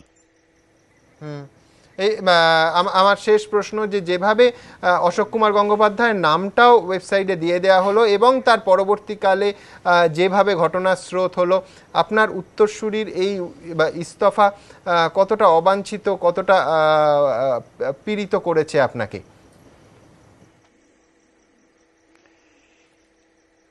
না, পীড়িত মানে আমি তো ব্যথিত এই কারণে যে এমন একটা পরিস্থিতির মধ্যে একটা গুরুত্ব পদাধিকারী তাকে পদত্যাগ করতে হলো এবং অভিযোগ প্রমাণিত হওয়ার আগেই। এটা দুঃখজনক এবং এটা হওয়াটা উচিত ছিল না। তবে তিনি এর থেকে অব্যাহতি পেতে, এর থেকে ছাড়া পেতেই তো পদত্যাগ করেছেন এবং আমার মনে হয় এই নিয়ে আর আলোচনার অবকাশ আছে বলে মনে হয় না। তবে তার যদি যিনি সেই মেয়েটি যিনি ব্লগে অভিযোগ করেছিলেন সেটা তো তার পক্ষে বিচার্য যে তিনি কি করতে চান বা করবেন না করলে, তবে তাকেও তো সাক্ষ্য প্রমাণ দিতে হবে। প্রমাণিত তো কিছু হয়নি, অভিযোগ মাত্র হয়েছে, তাও কোর্টের কাছে নয়, ব্লগেতে করেছিলেন। যাই হোক, এই যেটা খুব দুঃখজনক, এতে কমিশনের কাজের ক্ষতি হচ্ছে এবং কমিশনকে এভাবে অপমান করাটাও আমার মনে হয় ঠিক হবে না। কারণ কমিশনকে কমিশনের কাজ করতে দেওয়া হোক, অনেক কাজ আছে এবং যারা আসবেন তার উত্তরসূরি তারা কাজ করে দেখান মানবাধিকার রক্ষিত হচ্ছে, রক্ষার তারা প্রচেষ্টা করছেন। চিত্তোষবাবু, আপনাকে অনেক ধন্যবাদ। আমি এই শেষ অংশটা দিয়ে রঞ্জিতবাবু আপনার কাছে আসব। আপনাদের ব্যক্তিগত অভিজ্ঞতা, আপনাদের মানবাধিকারের জন্য লড়াইয়ের অভিজ্ঞতা কি বলছে? এই সাম্প্রতিককালে মানবাধিকার কমিশনের কাজের যে গতি, একটা পরিসংখ্যান দিয়েছিলেন অশোক কুমার গঙ্গোপাধ্যায়, যে কেসের সংখ্যা, মামলার সংখ্যা অনেক বেড়েছে, 1200-তে এসে। যে গতি অশোক কুমার গঙ্গোপাধ্যায়ের আমলে হয়েছিল, সেই গতি কি কোনোভাবে ব্যাহত হচ্ছে? আপনাদের অভিজ্ঞতা কি বলছে? নাকি এটা অ্যাজাম্পশন যে যেহেতু বারবার সংবাদ মাধ্যমে আলোচিত হয়েছে, ভালো কাজের কথা, রাজ্য সরকারের সঙ্গে একটা দ্বৈরথের কথা অনেক বেশি মিডিয়ার অ্যাটেনশন পেয়েছে, সেই পারসেপশন থেকে আপনারা ভাবছেন যে না, যিনি আছেন তিনি সুবিচার দিতে পারবেন না? কোনটা, তথ্য আছে না পারসেপশন? না, আমি আপনাকে একটা তথ্য ইতিমধ্যে দিলাম যে গত 1.5-2 মাস ধরে যে সরকারের যে মনোভাব, এটা সরকারের অফিসার এবং পুলিশের কাছে এটা পৌঁছে গেছে, যার ফলে পুলিশ তার রিপোর্ট পাঠাচ্ছে না, সরকারি অফিসারের রিপোর্ট পাঠাচ্ছে না। এই রিপোর্টগুলো যদি না পায়, মানবাধিকার কমিশনে কোনো কাজই হওয়া সম্ভব নয়। দ্বিতীয়ত, আমরা কেন বলছি মানবাধিকার কমিশন যে কাজ করে, ধরুন একটু আগে আমি বললাম যে চন্দ্রিমা ভট্টাচার্য কি বলেছেন, যে উনি বলেছেন যে বিধানসভায় দাঁড়িয়ে বলেছেন মানবাধিকার কমিশনের দরকারটা কি আছে, যেখানে সংসদ রয়েছে, যেখানে বিধানসভা রয়েছে। এইটা একটা সরকারি মানসিকতার প্রকাশ। তৃতীয়ত, আপনি যদি এই যে protection of human rights act দেখেন, সেখানে বলা আছে যে মানবাধিকারের কাজে বিশেষজ্ঞ একজনকে ওই পদে নিয়োগ করতে হবে, কিন্তু সেখানে সরকার নিয়ে গিয়ে একজন পুলিশ অফিসারকে বসালো, যেটা বামফ্রন্ট করতো একজন আইএএস কে বসাতো, সেটাও ভুল। কিন্তু এরা একেবারে সরাসরি পুলিশ অফিসার বসিয়ে দিল। One member to be appointed from among persons having knowledge of or practical experience in matters relating to human rights. এবং সরাসরি এবং পুলিশের মানে অভিজ্ঞতা কি, মানবাধিকার লঙ্ঘনের অভিজ্ঞতা আছে তো। এইবার আর আপনি যদি একটু খেয়াল করেন, যদি নবরাজিত বাবুর এই যে নিয়োগ, এই নিয়োগটাই হচ্ছে আমরা চ্যালেঞ্জ করেছি কলকাতা হাইকোর্টে, এবং আরো একজনকে চ্যালেঞ্জ করেছে সম্প্রতি, যে তার এই নিয়োগটাই অবৈধ, নিয়োগটাই বেআইনি। কারণ হচ্ছে এই যে ধারায় ওনাকে নিয়োগ করা হয়েছে, এই ধারাতে একজন পুলিশের নিয়োগ হতে পারে না। আমরা এই একটা প্রশ্ন তুলেছি। দ্বিতীয়ত আমরা বলেছি যে পদে ওনাকে বসানো হচ্ছে, এখানে ম্যাক্সিমাম অভিযোগই আসবে পুলিশের বিরুদ্ধে, প্রায় 90% অভিযোগ আসবে পুলিশের বিরুদ্ধে, এবং ওনার রিটায়ারমেন্টের পরে কোনো কুলিং পিরিয়ড দেওয়া হয়নি, উনি সবেমাত্র রিটায়ার করেছে, তারপরে ওনাকে নিয়ে বসিয়ে দেওয়া হয়েছে। এমনকি সারা ভারত জুড়ে এটা একটা বিতর্ক চলছে যে যখন সরকারি অফিসাররা যখন অবসর নেন, তার পরেই তাদেরকে যেন কোনো অন্য জায়গায় জয়েন করতে দেওয়া না হয়, একটা কুলিং পিরিয়ডের জন্য সময় দেওয়া, কিন্তু এক্ষেত্রে সেটাও মানা হয়নি। তৃতীয়ত, ওনার নিজের যে পিরিয়ড, যে ডিজি হিসেবে, যে ধরুন আপনার কয়েকদিন গতকালের কাগজে বেরিয়েছে যে 73 যে গুলি চালানো হয়েছিল, সেই 73 কমিশনে এখনো কাজ শুরুই হয়নি। এবং এর আগে ধরুন মগরাহাট কমিশনের কাজ, মগরাহাটে গুলি চালিয়ে মানে সেই কমিশনের কাজ সবে মাত্র এই গত সপ্তাহে কাগজে বিজ্ঞাপন বেরিয়েছে, যে সেখানে তারা মেমোরান্ডাম চেয়ে বিজ্ঞাপন দিয়েছে। তাহলে সরকারের এই হচ্ছে মনোভাব, সরকারের মানবাধিকার রক্ষার জন্য কোনো কাজ করার মানসিকতাই নেই। সরকার যদি আজকে তাকে, যে অপরাজিত একজন পুলিশ অফিসার, এটাকে মাথায় রাখতে হবে, এবং যে পদে ওনাকে আজকে তারা অ্যাক্টিং চিফ জাস্টিসের পদে বসাতে চাইছে, সেটা কিন্তু একজন হাইকোর্টের চিফ জাস্টিসের ওই পদে বসার কথা। তাহলে একজন পুলিশ অফিসার একজন চিফ জাস্টিসের কাজ করছে। এবার আপনি কি হাস্যকর পরিস্থিতিতে মানবাধিকার কমিশন দাঁড়াচ্ছে। গোটা পশ্চিমবাংলার ছবিটা দেখুন, আমাদের রাজ্যপাল উনি একজন অবসরপ্রাপ্ত পুলিশ অফিসার, আমাদের রাজ্য মানবাধিকার কমিশনের প্রধান তিনি একজন অবসরপ্রাপ্ত পুলিশ অফিসার, আমাদের মন্ত্রীদের অর্ধেক অবসরপ্রাপ্ত পুলিশ অফিসার, এবং আমাদের মুখ্যমন্ত্রী সবসময় পুলিশ পরিবেষ্টিত, এবং যেখানেই হোক উনি একজন পুলিশ পাঠিয়ে দেন। তাহলে আমরা কোথায় বাস করছি? তাহলে সেখানে মানবাধিকার রক্ষা কোথায়? যদি আজকে নপরাজিত বাবুকে বসানো হয়, নপরাজিত বাবু আপনি প্রথম দিন কাজে যোগ দেওয়ার পরেই কাজে যোগ দিয়ে উনি গেলেন নবান্নে। আপনারা খোঁজ নিয়ে দেখুন, প্রথম দিনে কাজে যোগ দেওয়ার পরেই উনি বেরিয়ে গেলেন নবান্নে। ওনার আনুগত্যটা কোথায়? ওনার আনুগত্য মানবাধিকার রক্ষার জন্য, না ওনার আনুগত্য মুখ্যমন্ত্রীর কাছে? তাহলে কার বিরুদ্ধে মানবাধিকার কমিশন কাজ করে? মানবাধিকার কমিশনের কাজই হচ্ছে যারা পাবলিক সার্ভেন্ট, এই পাবলিক সার্ভেন্টদের দ্বারা যে সমস্ত মানবাধিকার লঙ্ঘনের কাজ হয়, সেইগুলোকে তারা রক্ষা করে, তদন্ত করে এবং উপযুক্ত ক্ষতিপূরণ দেয়। তাহলে যদি মানবাধিকার কমিশনের চেয়ারম্যান উনি যদি মুখ্যমন্ত্রীর কাছে ওনার আনুগত্য থাকে, যদি মানবাধিকার কমিশন তিনি বলছেন যে পুলিশ অফিসার ডাকা যাবে, অশোক বাবু নিজেই বলেছেন, না আমার যদি একটা মুখ্যমন্ত্রীর বিরুদ্ধে কিছু বলার থাকে, তাহলে কোথায় যাব? আমি তাহলে কোথায় যাব? আমি হ্যাঁ বিমল বাবুর কাছে আসবো। একটা কথা বলি, আমরা আজকে রাজ্যপালের কাছে আমরা একটা এই খবরটা কাগজে আসার পরে আমরা আজকেই রাজ্যপালকে একটা চিঠি দিয়েছি, যে রাজ্যপালকে আমরা অনুরোধ করেছি তিনি যেন সরকারের এই যে প্রচেষ্টা, যে নপরাজিত বাবুকে প্রধান হিসেবে বসানো, এইটা যেন উনি স্বীকার না করেন, উনি যেন এই নিয়োগে সরকারকে নিয়োগ যাতে না করেন, উনি যাতে তাদের স্বাক্ষর না করেন। দ্বিতীয়ত আমরা আরেকটা কথা বলেছি যে উনি যেন ওনার সরকার মানে অফিস, গুড অফিসেসকে ব্যবহার করে সরকারকে বাধ্য করেন যে পূর্ণাঙ্গ মানবাধিকার কমিশন তৈরি করার জন্য। বাকি দুজন যে বিচারপতি নিয়োগ হওয়ার কথা, সেই দুজন বিচারপতিকে নিয়োগ করে একটা পূর্ণাঙ্গ কমিশন তৈরি করে কমিশনকে যাতে সঠিকভাবে পরিচালনা করা হয়, সেটা দেখার জন্য আমরা রাজ্যপালকে আজকে অনুরোধ জানিয়েছি। বিমলবাবু, এক গুচ্ছ অভিযোগ রাজ্য সরকারের অ্যাপ্রোচের বিরুদ্ধে। না না, আমার রাজ্য সরকারকে ডিফেন্ড করতে তো আমি আসিনি, আমাকে ওরা পাঠাইনি, সুতরাং সেটা আমি বলতে পারবো না। আমি শুধু কতগুলো কথা বলি, সেটা হচ্ছে এই আইনে কোথাও পুলিশ অফিসারকে নিয়োগ করা যাবে না, কোথাও বলা নেই কিন্তু। Practical experience in matters related to human rights. প্রথম কথা, পুলিশকে আমি গণশত্রু বা শ্রেণী শত্রু বলে আমি অন্তত মনে করি না। এখন কারোর ভাবনা থাকতেই পারে রাষ্ট্র সে পছন্দ করে না, পুলিশকে পছন্দ করে না, রাজ্যপাল রাজ্যপাল পুলিশ অফিসার হলেও তাদের আপত্তি থাকতে পারে। আমার কোনো আপত্তি নেই, কারণ পুলিশ হয়ে তিনি অন্যায় কিছু করেননি। পুলিশ হয়ে তিনি একটি বৃত্তিতে জয়েন করেছিলেন, ছেড়ে দেওয়ার পরে তিনি সাধারণ জীবনযাপন করতেই পারেন। আমি পুলিশকে গণশত্রু বলে অন্তত মনে করি না। ন্যাচারালি নবপরাজিত বাবুকে নিয়োগ করা হয়েছে, সেখানে রাজ্য অন্তত আইনগতভাবে কোথাও ভুল করেনি। আপনি নৈতিকতার প্রশ্ন করতেই পারেন যে নৈতিকভাবে উচিত কি উচিত নয়। এখন নৈতিকতা আপনার কাছে একরকম, আমার কাছে একরকমের নৈতিকতা অন্যরকম হতেই পারে, তাই নৈতিকতার তো কোনো সার্বিক মানদণ্ড থাকে না, সেটা নিয়ে কথা বলছি না। আমার এখানে একটাই বক্তব্য, যেহেতু অশোক বাবু ছেড়ে দিয়েছেন, রেজিগনেশন দিয়েছেন, তো স্বাভাবিকভাবেই এখন যেটা দরকার রঞ্জিত বাবুর দ্বিতীয় অংশটা আমি মনে করছি এটা সমর্থনযোগ্য, এটা কমপ্লিট কমিশন তৈরি করার দরকার। এই যে কমিশন যেখানে বলা আছে a chairperson who has been the chief justice of a high court, তার বাইরে তো নিয়োগ করার কোনো জায়গা নেই, তাকেই নিয়োগ করতে হবে। One member who is or has been a জাজ অফ এ হাইকোর্ট, এরা প্রত্যেকে হাইকোর্টের জাজ হবেন, একজন প্রধান বিচারপতি হবেন। এই রকম একটা ফুল বেঞ্চ তৈরি করা দরকার, সেখানে নবপরাজিত বাবু থাকতেই পারেন এবং তিনি তার ভূমিকা পালন করতেই পারেন। আমার মনে হয় না তাতে কোথাও মহাভারত অশুদ্ধ হয়ে যাবে। এই মুহূর্তে যেটা দরকার রাজ্য সরকারের, সেটা হচ্ছে একটা কমপ্লিট ফুল ফর্মে মানবাধিকার কমিশন গঠন করা, এক। 2 নম্বর, আরেকটি জাস্ট আবার ফিরে যাচ্ছি, অশোক বাবুর পদত্যাগের সঙ্গে সঙ্গে আমার মনে হয় না এই বিতর্কটা মিটবে। বিতর্কটা কিন্তু আরো কিছুদিন চলতে থাকবে।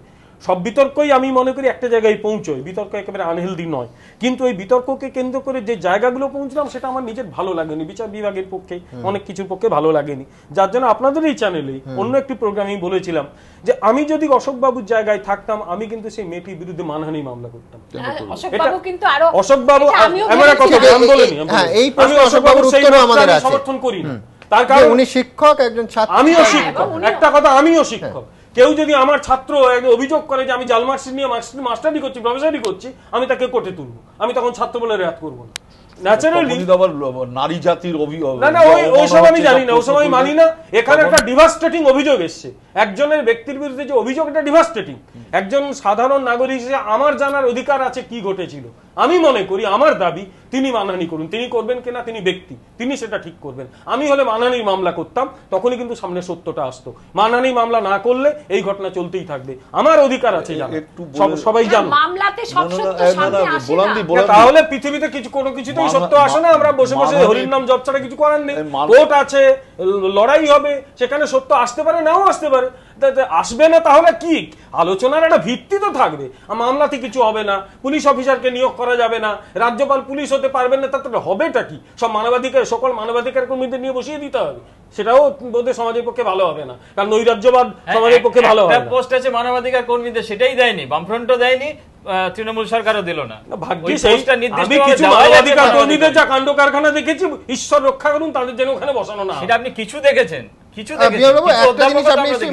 মানবাধিকার কমিশনের মতো সংগঠন সোসাইটিতে একটা চেকস অ্যান্ড ব্যালেন্স রাখার ক্ষেত্রে খুব উপযোগী, এবং শুধু তাই নয়, উপযোগী তো অন্য কথা, সেটা হচ্ছে যে ধরুন মানে একটা সমাজের ক্ষোভেরও সেফটি ভালভ হিসেবে কাজ করে, যেটা কিন্তু শাসকদের পক্ষে অত্যন্ত পজিটিভ এবং জরুরি।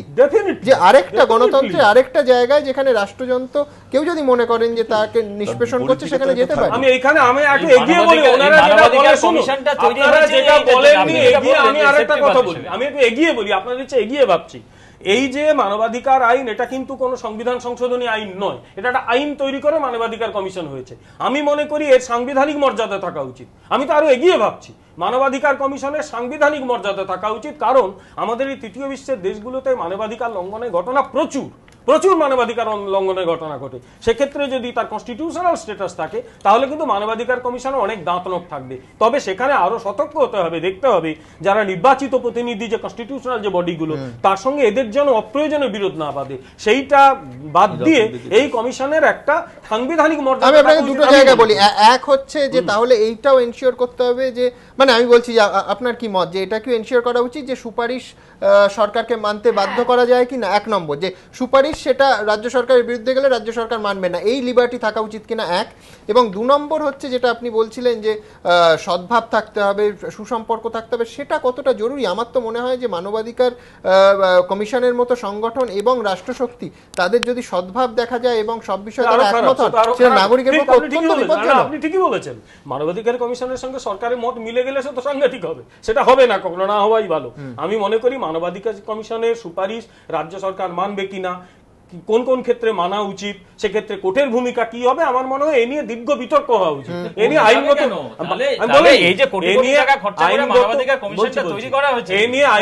বিতর্কের অবকাশ রয়েছে, এ নিয়ে আইনগত বিতর্ক হোক, আইনজ্ঞরা এ নিয়ে বিতর্ক করুন, সামাজিক মানুষেরা বিতর্ক করুন, নিশ্চয়ই একটা জায়গায় পৌঁছবো।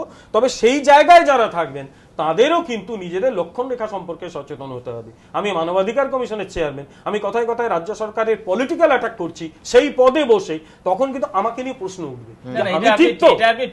উনি একটা সেমিনারে গিয়ে একটা কথা বলা, আমি নিশ্চয়ই তাই। আপনি এটা বলুন যে মুখ্যমন্ত্রী বলেছেন যে প্রথম যে বিধানসভায় দাঁড়িয়ে যে একজন ভালো মানুষকে এনেছিলাম, সে ভালো মানুষটা আজকে এত খারাপ হয়ে গেল, আপনি একটা দিয়ে আরেকটাকে কেন বিচার করছেন? আমরা আলোচনা করছি সরকারের বিরুদ্ধে, আমি কেন করছেন? আমরা একটা আলোচনা করছি, শুনুন, সুপ্রিম কোর্টের বিচারপতি আজ যদি পলিটিক্যাল কমেন্ট করতে শুরু করেন, তখন কিন্তু তার সঙ্গে প্রশ্ন আসবে যে উনি নিরপেক্ষ। তো ওই জায়গায় যারা বসবেন তাদের একটা মিনিমাম নিরপেক্ষতা আমি আশা করি। অশোক বাবু নিশ্চয়ই নিরপেক্ষ, অশোক বাবু নিশ্চয়ই নিরপেক্ষ, অশোক বাবু নিশ্চয়ই নিরপেক্ষ। আমি বলছি অশোক বাবু নিশ্চয়ই নিরপেক্ষ, আমি কিচ্ছু প্রশ্ন করছি না সেটা নিয়ে। আপনি বলছেন কেন? আরে আপনি যে সেন্সে বলছেন, আমি সে সেন্সে বলছি উনি কোন দলের বিরুদ্ধে নন। আমি আবার বলছি তা সত্ত্বেও লক্ষণ রেখা মানাটা ওনার দরকার ছিল। এক্সিস্টিং গভর্নমেন্টের বিরুদ্ধে অপ্রয়োজনীয় কমেন্ট করতে গেলে যে সমস্যা হবে সেটা বোঝা উচিত ছিল। একটা সেমিনারে গিয়ে তারও তো মানবাধিকার আছে, মানবাধিকার মানবাধিকার সম্পর্কে ভুল ব্যাখ্যা দিচ্ছেন। আপনি ভুল ব্যাখ্যা দিচ্ছেন। তিনি তার তো গণতান্ত্রিক মানবাধিকার আছে, ভোট দেন, তাতে কি হয়েছে? আমি এখনো দুজন বলার সুযোগ পাইনি, অম্বিকেশ বাবুর কাছে যাব, কিন্তু তার আগে আপনাদের দেখাবো যে অশোক কুমার গঙ্গোপাধ্যায় তার সাক্ষাৎকারে তিনি কিন্তু সুপ্রিম কোর্টের এখতিয়ার নিয়ে তার ক্ষেত্রে তদন্তের ক্ষেত্রে কতটা এখতিয়ার আছে সেই প্রশ্ন তুলেছেন, যেটা কিন্তু কিছুক্ষণ আগে এই অনুষ্ঠানে দুই প্রাক্তন বিচারপতি চিত্ততোষ মুখোপাধ্যায় এবং ভগবতী প্রসাদ বন্দ্যোপাধ্যায় সমর্থন করলেন। কি বলেছিলেন দেখুন। রাজ্য মানবাধিকার কমিশনের পদ থেকে ইস্তফা দিয়েছেন অশোক গঙ্গোপাধ্যায়। ইন্টার্ন তার ব্লগে অবসরপ্রাপ্ত বিচারপতির বিরুদ্ধে যৌন হেনস্থার অভিযোগ তোলার পর শোরগোল পড়ে যায়। এরপর সুপ্রিম কোর্টের তদন্তকারী কমিটি অভিযোগের সত্যতা প্রাথমিকভাবে মেনে নেওয়ার পরই অশোক গঙ্গোপাধ্যায়ের বিরুদ্ধে সাঁড়াশি আক্রমণ জোরালো হয়। সমালোচনার ঢেউ ওঠে দেশ জুড়ে। কিন্তু সুপ্রিম কোর্টের এইভাবে কমিটি করে ইন্টার্নের অভিযোগ তদন্ত করে দেখার কোনো এখতিয়ারই নেই বলে দাবি অশোক গঙ্গোপাধ্যায়ের। তার যুক্তি, অভিযোগকারিনী সুপ্রিম কোর্টের সঙ্গে কোনোদিনই যুক্ত নন, আর যখন অভিযোগ করা হয়েছে তখন তিনি নিজেও সুপ্রিম কোর্ট থেকে অবসর নিয়েছেন। তাই এইরকম দুজন ব্যক্তি যাদের সুপ্রিম কোর্টের সঙ্গে তৎকালীন সময় কোনো সম্পর্ক নেই, তাদের বিবাদের ক্ষেত্রে স্বতঃপ্রণোদিত হয়ে কিভাবে তদন্ত কমিটি গঠন করতে পারে সুপ্রিম কোর্ট? এর আইনি এখতিয়ার কি? প্রশ্ন খোদ অশোক গঙ্গোপাধ্যায়ের।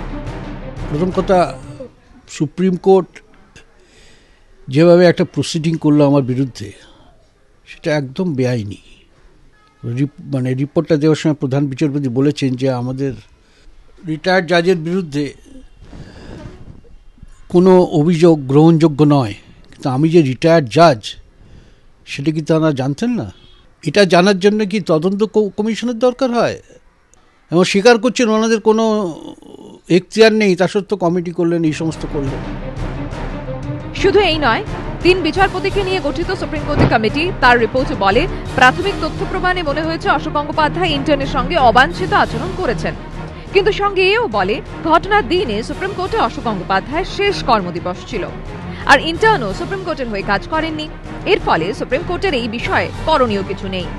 ফলে নানা মহল থেকে প্রশ্ন তোলা হচ্ছে, সুপ্রিম কোর্ট যখন নিজেই বলছে তার কিছু করণীয় নেই, তাহলে তারা কমিটি করে তদন্ত করে এই ধরনের মন্তব্য করলো কেন? যে কোনো সভ্য জগতে যে আছে আইন নিয়ম, যে কেউ দোষী সাব্যস্ত হবার আগে নিরপরাধ বলে তাকে বিবেচনা করতে হবে। এটা অত্যন্ত দুঃখজনক এবং উদ্বেগজনক আমার কাছে। তড়িঘড়ি 3 জনের কমিটি এই তৈরি করাও তো হয়েছে অবিবেচকের কাজ। আজকে আমার বলার অপেক্ষা রাখে না যে সুপ্রিম কোর্ট যে কাজটা করেছেন সেটা তার এখতিয়ার বহির্ভূত কাজ। যিনি অভিযোগ করলেন তার অভিযোগের কতটা সত্যতা তা সামনে এলো না, কিন্তু একটা দৃষ্টান্ত হাজির হয়ে গেল। এই এক অত্যন্ত বিপজ্জনক দৃষ্টান্ত হয়ে গেল। শুধু ব্লগে করা অভিযোগের প্রেক্ষিতেই পদত্যাগের এত জোরালো দাবি? এখানে আমি আর সম্মানের সঙ্গে কাজ করতে পারছিলাম না। আমি যখন কাজ করছি গেটেতে ভীষণ একটা উত্তাল একটা জনসভা হচ্ছে, আমার এফিজি পড়ানো হচ্ছে। আরও দু একজন শুনেছি যে আমি কাজ করতে করতে আমাকে পুলিশ বললেন যে আর একদল লোক নিয়ে জনসভা নিয়ে লোক নিয়ে আসছে, আপনি স্যার একটু তাড়াতাড়ি চলে গেলে ভালো হয়। এইভাবে কাজ করা যায় না। অভিযোগকারিণী ইন্টার্ন এখনো এফআইআর দায়ের করেননি, যদিও দিল্লি পুলিশ এই বিষয়ে তার সঙ্গে যোগাযোগ করেছিল। ফলে বিভিন্ন মহল থেকে প্রশ্ন তোলা হচ্ছে, 1 বছর আগের একটি ঘটনার অভিযোগের বিবরণ ব্লগে দেওয়া হলো, কোনো এফআইআরও দায়ের করা হলো না। তাহলে অভিযুক্তর বিরুদ্ধে কেন সুপ্রিম কোর্ট হঠাৎই তদন্ত করলো? সুপ্রিম কোর্ট যখন বলছে অভিযোগের প্রাথমিক সত্যতা আছে, তখন আগামী দিনে যদি অশোক গঙ্গোপাধ্যায়ের বিরুদ্ধে এফআইআর দায়ের হয় এবং মামলা রুজু হয়, তাহলে কি পুলিশের পক্ষেও সম্ভব হবে উল্টো কোনো কথা বলা? এখন যদি নিম্ন আদালতে মামলা হয়, তাহলে কি বিচারকের পক্ষে সম্ভব হবে বিপরীত কোনো রায় দেওয়া, যখন সর্বোচ্চ আদালতই বলে দিয়েছে অভিযোগের প্রাথমিক সত্যতা আছে? এমনই নানা প্রশ্ন কিন্তু ইতিমধ্যে উঠে গিয়েছে নানা মহলে। এবিপি আনন্দ। অম্বিকেশ বাবু, আপনার কাছে আসবো। যেদিন অশোক গঙ্গোপাধ্যায় সংবাদ মাধ্যমের সঙ্গে কথা বললেন, মুখ খুললেন, সেদিন আপনাকে অশোকবাবুর বাড়িতে দেখা গেল। কেন গেছিলেন এবং আপনার ক্ষেত্রে ওনার যে রায়, যেটা রাজ্য সরকার যে সুপারিশ মানেননি 50,000 টাকা আপনাকে দেওয়ার এবং আপনার সঙ্গে মিস্টার সেনগুপ্ত ছিলেন তাকে দেয়া, চার্জ প্রত্যাহার করা, এখনও মামলা চলছে, তো সেই বিষয়ে কি, যেহেতু আপনার পাশে সেদিন দাঁড়িয়েছিলেন, আপনি সৌজন্য দেখাতে গেলেন? কি কথা হলো? অশোক গাঙ্গুলির সঙ্গে আমি দেখা করতে গেছিলাম, এটা কোনো গোপন বিষয় নয়। আমি অশোক গাঙ্গুলির নাম প্রথম জানতে পারি যখন আমার বিষয়টা নিয়ে সারা রাজ্য দেশ তোলপাড়, তখন তিনি স্বতঃপ্রণোদিত হয়ে চেয়ারম্যান হিসাবে মানবাধিকার কমিশনের এই তদন্তটা শুরু করেছিলেন। তখনই অশোক কুমার গাঙ্গুলির নামটা আমি প্রথম জানতে পারি। তারপরে রিপোর্ট, সুপারিশ এসব হয়েছে, তারপরে অনেক তর্ক বিতর্ক হয়েছে। উনি আমাকে কখনোই মানে কমিশনে জিজ্ঞাসাবাদের জন্য ডাকেননি, বা আমিও কখনো চেষ্টা করিনি। এবং যখন শুনলাম উনি এই গত 2 মাস ধরে যেসব কাণ্ড চলছে, 6 নভেম্বর 2013 তারিখ থেকে 6 জানুয়ারি 2014 অবধি, আমি প্রতিটা ঘটনা কিন্তু লক্ষ্য করছিলাম নিজের কৌতূহল থেকে, আর কিছু না। এবং এই প্রতিটা জিনিস সাজিয়েছি। যে আপনি এই সুপ্রিম কোর্টে যেটা বললেন সেটাও, ওয়েবসাইটে যে ব্লগ আছে সেটাও সব আমি জোগাড় করেছি। টাইমস অফ ইন্ডিয়াতে যে রিপোর্টটা বেরিয়েছে, যেটা সুপ্রিম কোর্টের ওয়েবসাইটে রিপোর্টের মধ্যে আছে, সব দেখেছি। এবং একটা কৌতূহল থেকে আমি জিনিসগুলো দেখলাম। তারপরে যখন দেখলাম উনি পদত্যাগ করলেন, এবং পদত্যাগটা যখন অফিসিয়ালি গৃহীত হয়েছে 7 তারিখ সন্ধ্যাবেলা খবরটা পেলাম, 8 তারিখ সকালে মনে হলো এরকম একটা শ্রদ্ধেয় ব্যক্তির সঙ্গে আমার দেখা করা দরকার। সেই জন্য আমি ওনার ফোন নাম্বারটা সংবাদ মাধ্যম থেকে জোগাড় করে ওনাকে একটা ফোন করি। উনি আমাকে বলেন আসুন, এবং আমি সেই কারণে যাই। আমার সহকর্মীকে নিয়ে গেছিলাম, ঘণ্টাখানিক ছিলাম, এমনি গল্প, চা খাওয়া, এইসব মধ্যে কেটেছে। তো যাই হোক, এবার আমি প্রসঙ্গটা আসি। আমি কিন্তু কোনো সংবিধান বিশেষজ্ঞ নয়, আইন বিশেষজ্ঞ নয়, মানবাধিকার সংগঠনের বিষয়ে আমি কিছু বুঝি না, কিন্তু সাধারণ মানুষ হিসেবে আমার যেটা মনে হয়েছে, এখানে 2জন প্রাক্তন বিচারপতি বললেন, চিত্ততোষ মুখোপাধ্যায়, ভগবতী প্রসাদ ব্যানার্জি, সুপ্রিম কোর্ট যেটা করেছে সেটা এখতিয়ার বহির্ভূতই করেছে। আমারও সাধারণভাবে, আমি তো আইন ফাইন বুঝি না, সংবিধান বুঝি না, আবারও বলছি, কিন্তু যা করেছে এখতিয়ার বহির্ভূত করেছে। কীরকম ব্যাপারটা? 6 নভেম্বর 2013 ল ইন্টার্ন মেয়েটি একটা ব্লগে পোস্টিং করে, সেখানে কিন্তু অভিযোগ আনেনি, কোনো নাম ব্যবহার করেনি, অবহিত করেছে। অভিযোগ আর অবহিত করা দুটো জিনিস এক নয়। সেটাকে 12 November Times of India New Delhi edition সেটাকে খবর করেছে। সে খবরেও রিটায়ার্ড জাজের কথা রয়েছে, ব্লগেও রিটায়ার্ড জাজের কথা রয়েছে। তা সত্ত্বেও সুপ্রিম কোর্টের প্রধান বিচারপতি 3 মেম্বার কমিটি করেছে, খুব চটজলদি সেই কমিটি রিপোর্ট তৈরি করেছে। 6 নভেম্বর, 12 নভেম্বর এবং আপনার 28 নভেম্বরের মধ্যে রিপোর্ট তৈরি হয়ে জমা পড়ে গেছে। এই তৎপরতার কারণ আপনার কি মনে হয়? আমার তো সেইটাই প্রশ্ন। যিনি সুপ্রিম কোর্টের প্রধান, সুপ্রিম কোর্ট মানে কি দেশের সর্বোচ্চ আদালত, তার যিনি প্রধান বিচারপতি, তিনি সাধারণ ল ইন্টার্ন নন, তিনি কোনো নিম্ন আদালতের বিচারক নন, এবং একজন নিশ্চয় অতি বয়স্ক এবং সংবিধান আইন জানা একজন লোক, তিনি ভুল করে একটা করে ফেলেছেন, ওনারা বলতে পারেন, কিন্তু আমি সাধারণ মানুষ হিসেবে এটাকে মানতে পারছি না। পিছনে নিশ্চয়ই কোনো কুমতলব ওনার ছিল।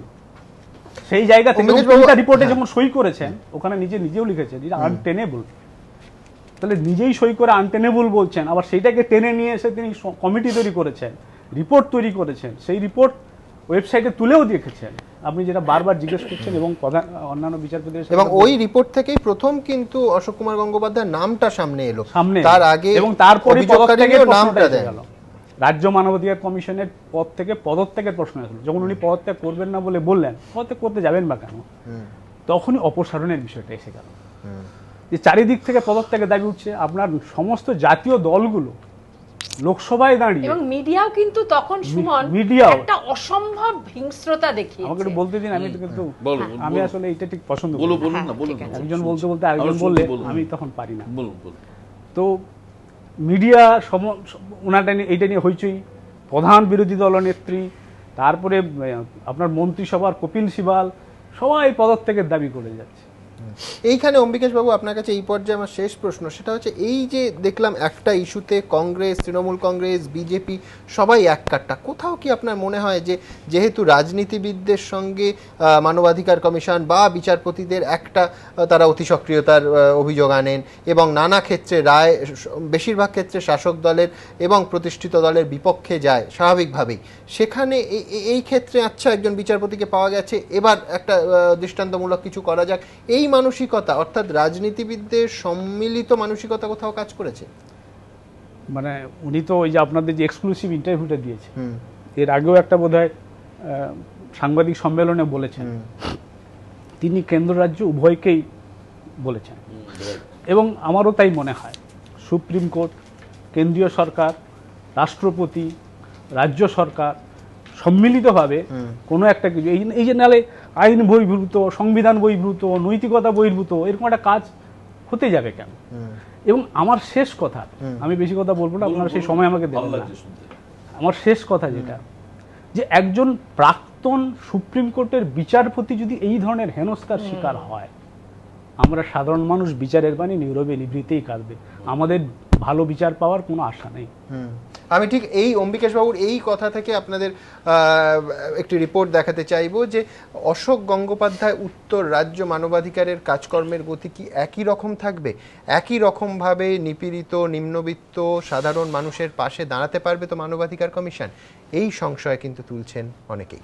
দেখুন, সাধারণ মানুষ যখন একটু বিপদে পড়ে তখন তাদের একটা দিশারা হয়ে যায় কোথায় যাবে। একটা আদালতে যেতে পারে, কিন্তু আদালতে যেতে গেলে অনেক সময় লাগে, পয়সা কড়ির ব্যাপার আছে, কিন্তু সবাই তো সাধারণ মানুষ পারে না, তারা অনেক সময় পুলিশের কাছে যায়, কিন্তু পুলিশের কাছে পুলিশ সবসময় তাদের কাজটা ঠিকমতো করে না, রাষ্ট্রযন্ত্র সবসময় ঠিকমতো করে না, কারণ অনেক সময় মানবাধিকার লঙ্ঘিত হয় রাষ্ট্রযন্ত্রের সহযোগিতায়। সেই জায়গাটার জন্যই মানবাধিকার কমিশনের দরকার, যে যেখানে গেলে চট করে একটা সুরাহা হতে পারে, যেখানে পয়সা কড়ির কোনো ব্যাপার নেই। গোটা দেশের মধ্যে পশ্চিমবঙ্গেই প্রথম গঠিত হয় রাজ্য মানবাধিকার কমিশন। যদিও আইন দ্বারা বিধিবদ্ধ এই সংস্থা সম্পর্কে এতদিন সাধারণ মানুষ খুবই কম জানতেন, কেউ কেউ জানলেও তার কাজ কিংবা কর্মপদ্ধতি সম্পর্কে অবহিত ছিলেন হাতে গোনা কিছু মানুষই। কিন্তু সাম্প্রতিক নানা ঘটনার মধ্যে দিয়ে এখন ঘরে ঘরে পৌঁছে গিয়েছে মানবাধিকার কমিশনের নাম। বিচারের আশায় উত্তর থেকে দক্ষিণ বিভিন্ন প্রান্তের মানুষ ছুটে আসছেন কমিশনের অফিসে, এবং মানুষের আস্থা অর্জন করতে পেরেছিলাম। কেন একটা কথা বলছি, আগে যেখানে ছিল 5,000 কমপ্লেন, এখন সেটা উঠে দাঁড়িয়ে গেছে 12,000 14,000, প্রায় ডবলের ওপর হয়ে গেছে। আগামী দিনে হয়তো আরও বাড়বে, জানি না। বিশেষজ্ঞরা বলে থাকেন মানবাধিকার কমিশনের মতো সংস্থাগুলি অনেকটা ওয়াচডগের মতো, যারা রাজ্য সরকারকে কোনো নির্দেশ পালন করতে বাধ্য করতে পারে না ঠিকই, কিন্তু রাষ্ট্রযন্ত্রের বিরুদ্ধে সাধারণ মানুষের অভাব অভিযোগ শুনে তার সুরাহার জন্য অন্তত কিছু সুপারিশ করতে পারে। সেই সুপারিশ মানা হবে কিনা তা রাজ্য সরকারের ওপর নির্ভর করে। এই ধরনের সংস্থা শুধু সাধারণ মানুষের কাছে কেন, সরকার কিংবা শাসক দলের পক্ষেও অত্যন্ত উপকারী বলে মত ওয়াকিবহাল মহলের। কারণ মানবাধিকার কমিশনের মতো সংস্থাগুলির সুপারিশ থেকে রাজ্য সরকারও তার ত্রুটি বিচ্যুতিগুলি জানতে পারে। আর কোনো রাজ্য সরকার যদি মানবাধিকার কমিশনের সুপারিশ মেনে নিয়ে ব্যবস্থা নেয়, তাহলে রাজনৈতিকভাবেও সে বলার সুযোগ পেয়ে যায় যে আগের সরকার যা করেনি তা তারা করছে। কিন্তু এহেন রাজ্য মানবাধিকার কমিশনই যদি দুর্বল হয়ে পড়ে, তাহলে সাধারণ মানুষ কোথায় যাবে? একদমই লাগাম না থাকাটা কি রাজ্য সরকারের পক্ষেও ভালো? প্রশ্ন নানা মহলে। যে সমাজে কোনো সুশাসন নেই, যে সমাজে কোনো সুব্যবস্থা নেই, যে সমাজে রাষ্ট্র প্রতিনিয়ত মানুষের অধিকারের ওপর হস্তক্ষেপ করে, তাহলে সাধারণ মানুষের তো মনে হয় আর কোথাও যাবার জায়গা নেই। এটা যদি আজকে বাংলার মানুষের পরিস্থিতি হয়, তাহলে মানুষের সত্যি কোথাও যাবার নেই। আমি এই প্রশ্নের উত্তর আমি দিতে পারবো না, কারণ সত্যি মানুষের কোথাও যাবার জায়গা নেই। আর মানবাধিকার কমিশনের সদস্য যদি প্রাক্তন পুলিশ কর্তা হন, তাহলে কি আর কেউ পুলিশের বিরুদ্ধে অভিযোগ নিয়ে তার কাছে যাওয়ার সাহস দেখাবে? আর তা যদি দেখাতে না পারে, তাহলে তো রাজ্য মানবাধিকার কমিশন গঠনের মূল লক্ষ্যটাই ধাক্কা খাবে, এমনটাই মত ওয়াকিবহাল মহলের। এবিপি আনন্দ। মিলাদুন্দি, আপনার কাছে যাবো একটা সম্পূর্ণ অন্য দৃষ্টিকোণ থেকে। অনেকেই বলছেন যে আদালত এখনো পর্যন্ত নানা বিষয়, এমনকি টিউশন পড়ার বিষয়ে তাদের মত দিচ্ছেন, রায় দিচ্ছেন। অতি সক্রিয়তার উদাহরণ একবার নয় বারবার উঠছে। সেইখানে এই একটা ঘটনা পেয়ে এই যে বিভিন্ন মহলে, তার ভেতরে রাজনীতি আছে, সংবাদ মাধ্যমের একাংশ আছে, এই যে অতি সক্রিয়তা, এটা আসলে আদালতকেও একটা পাল্টা বার্তা দেওয়ার বা চেতনে বা অবচেতনে একটা পাল্টা বার্তা দেওয়ার চেষ্টা, যে এই ঘটনাটাকে বড় করে দেখিয়ে একটা কোথাও সমানাধিকার প্রচেষ্টা, সমানাধিকার তৈরির চেষ্টা। আপনার কি কোথাও মনে হয় যে এটা একটা আদালতের অতি সক্রিয়তার অভিযোগের একটা প্রতিক্রিয়া এই বিভিন্ন মহলের অশোক গঙ্গোপাধ্যায়ের ক্ষেত্রে অতি সক্রিয়তা? আমরা নিজেরাই বোধহয় বিভ্রান্ত, খুব বুঝতে পারি না যে কি ঠিক করছি কি ঠিক করছি। বিশেষ করে বিমল শঙ্করের একটি মন্তব্য আমাকে তখন থেকে ভাবাচ্ছে, নৈতিকতা নাকি তোমার কাছে একরকম, আমার কাছে আর এক রকম। এই নতুন শিখলাম 64 বছর বয়সে। নৈতিকতার এই অর্থ যদি একজন অধ্যাপক করেন, তাহলে দেশের বড় দুর্দিন। মরালিটি কখনো কারোর জন্যে সাবজেক্টিভ হতে পারে না, ব্যক্তি সাপেক্ষ হতে পারে না। এটা আমি বিমল শঙ্করকে বলতে বাধ্য হলাম বলে সে আমাকে ভাই হিসেবে ক্ষমা করবে, কারণ আমি নিজে বিভ্রান্ত। এখন সুমন যে প্রশ্নটি করলে, সেই প্রশ্নটির উত্তর আমার খুব ভালো জানা নেই, কিন্তু এই সম্পর্কে আমি সুনিশ্চিত যে বিচার ব্যবস্থা বা আমাদের দেশে একেবারে সব থেকে উপরে রয়েছে যে আদালত, সেই আদালতের যে বিচার ব্যবস্থা আমরা দেখলাম, আর এতদিন ধরে বিচার ব্যবস্থা অনেক দেখেছি, আমাদের প্রশ্ন তুলে দিয়েছে বিচার ব্যবস্থা সত্যি সত্যি আজকে কোথায় গেছে সে সম্পর্কে আমরা ভয়ানকভাবে সংশয়ান্বিত এবং ভবিষ্যৎ সম্পর্কে, দেশের ভবিষ্যৎ সম্পর্কে উদ্বিগ্ন।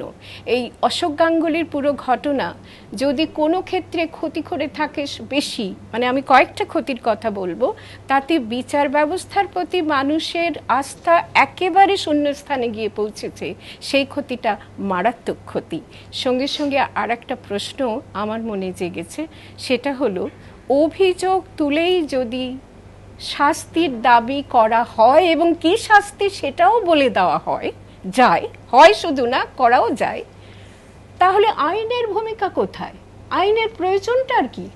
আমরা যে কারো বিরুদ্ধে একটা অভিযোগ তুলে দিয়ে তার শাস্তিটাও বলে দিতে পারি এবং শাস্তিটাকে আদায় করে নিতে পারি। সুপ্রিম কোর্ট কেন, সে তো অনেক দূরের ব্যাপার। কোনো আইন ব্যবস্থা একেবারে নিম্ন আদালত থেকে সর্বোচ্চ আদালত পর্যন্ত কোনো দরকার নেই। কোথায় তাদের ভূমিকা, কোথায় তাদের প্রয়োজন?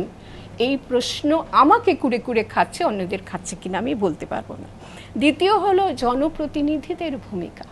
কেন্দ্র সরকার, বিমল দুই সরকারের মধ্যে পার্থক্য করছিলেন, কিন্তু কেন্দ্রীয় সরকার এবং রাজ্য সরকার, দুই সরকারের ক্ষেত্রে যে সমস্ত জনপ্রতিনিধিরা আছেন, রাজনীতির সঙ্গে ঘনিষ্ঠভাবে সংশ্লিষ্ট গুরুত্বপূর্ণ পদে অধিষ্ঠিত ব্যক্তিত্ববর্গ আছেন, তাদের কি ভূমিকা আমরা দেখলাম? আশ্চর্য।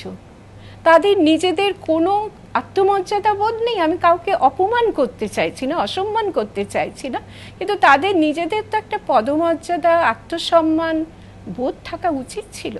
তারা যেভাবে যে ভূমিকায় নিজেদেরকে নামিয়ে আনলেন সেটা অত্যন্ত আমাদের জন্যে সংশয় এবং ভবিষ্যৎ যে অন্ধকার হয়ে আসছে আমাদের দেশে সেইরকম একটা অবস্থা সৃষ্টি করেছে। কেন একটুখানি বলি, আইন টাইন অত ভালো বুঝি না, কিন্তু জনপ্রতিনিধিদের আচরণটা বুঝবার চেষ্টা করি। একটি মেয়ে, কতটা সময় আছে একটি মেয়ে, একটি মহিলা, তিনি ব্লগে একটি তার জীবনের অপ্রিয় অভিজ্ঞতার কথা জানালেন।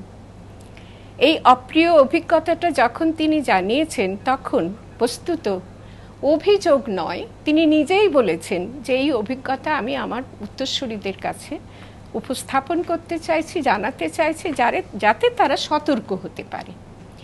সেই অভিযোগটাকে, অভিযোগ নয়, সেই তার অপ্রিয় অভিজ্ঞতাটাকে একেবারে সেই ফুটবল খেলার ময়দানে যেরকম ফুটবল লুফে নেয় খেলোয়াড়রা, ঠিক তেমনি করে আমাদের জনপ্রতিনিধিরা, এবং তারা পরে আইনকে ব্যবহার করেছেন, আমাদের কেন্দ্র সরকারে থাকা সম্মানীয় মাননীয় সব জনপ্রতিনিধিরা এবং রাজ্য সরকারে থাকা জনপ্রতিনিধিরা তারা একেবারে লুফে নিলেন একটা নেহাতি অভিজ্ঞতার প্রকাশ, সেটাকে তারা অভিযোগ হিসেবে, আমি আজকে বলতে বাধ্য হচ্ছি, বাকসংযম থাকছে না, ব্যবহার করেছেন।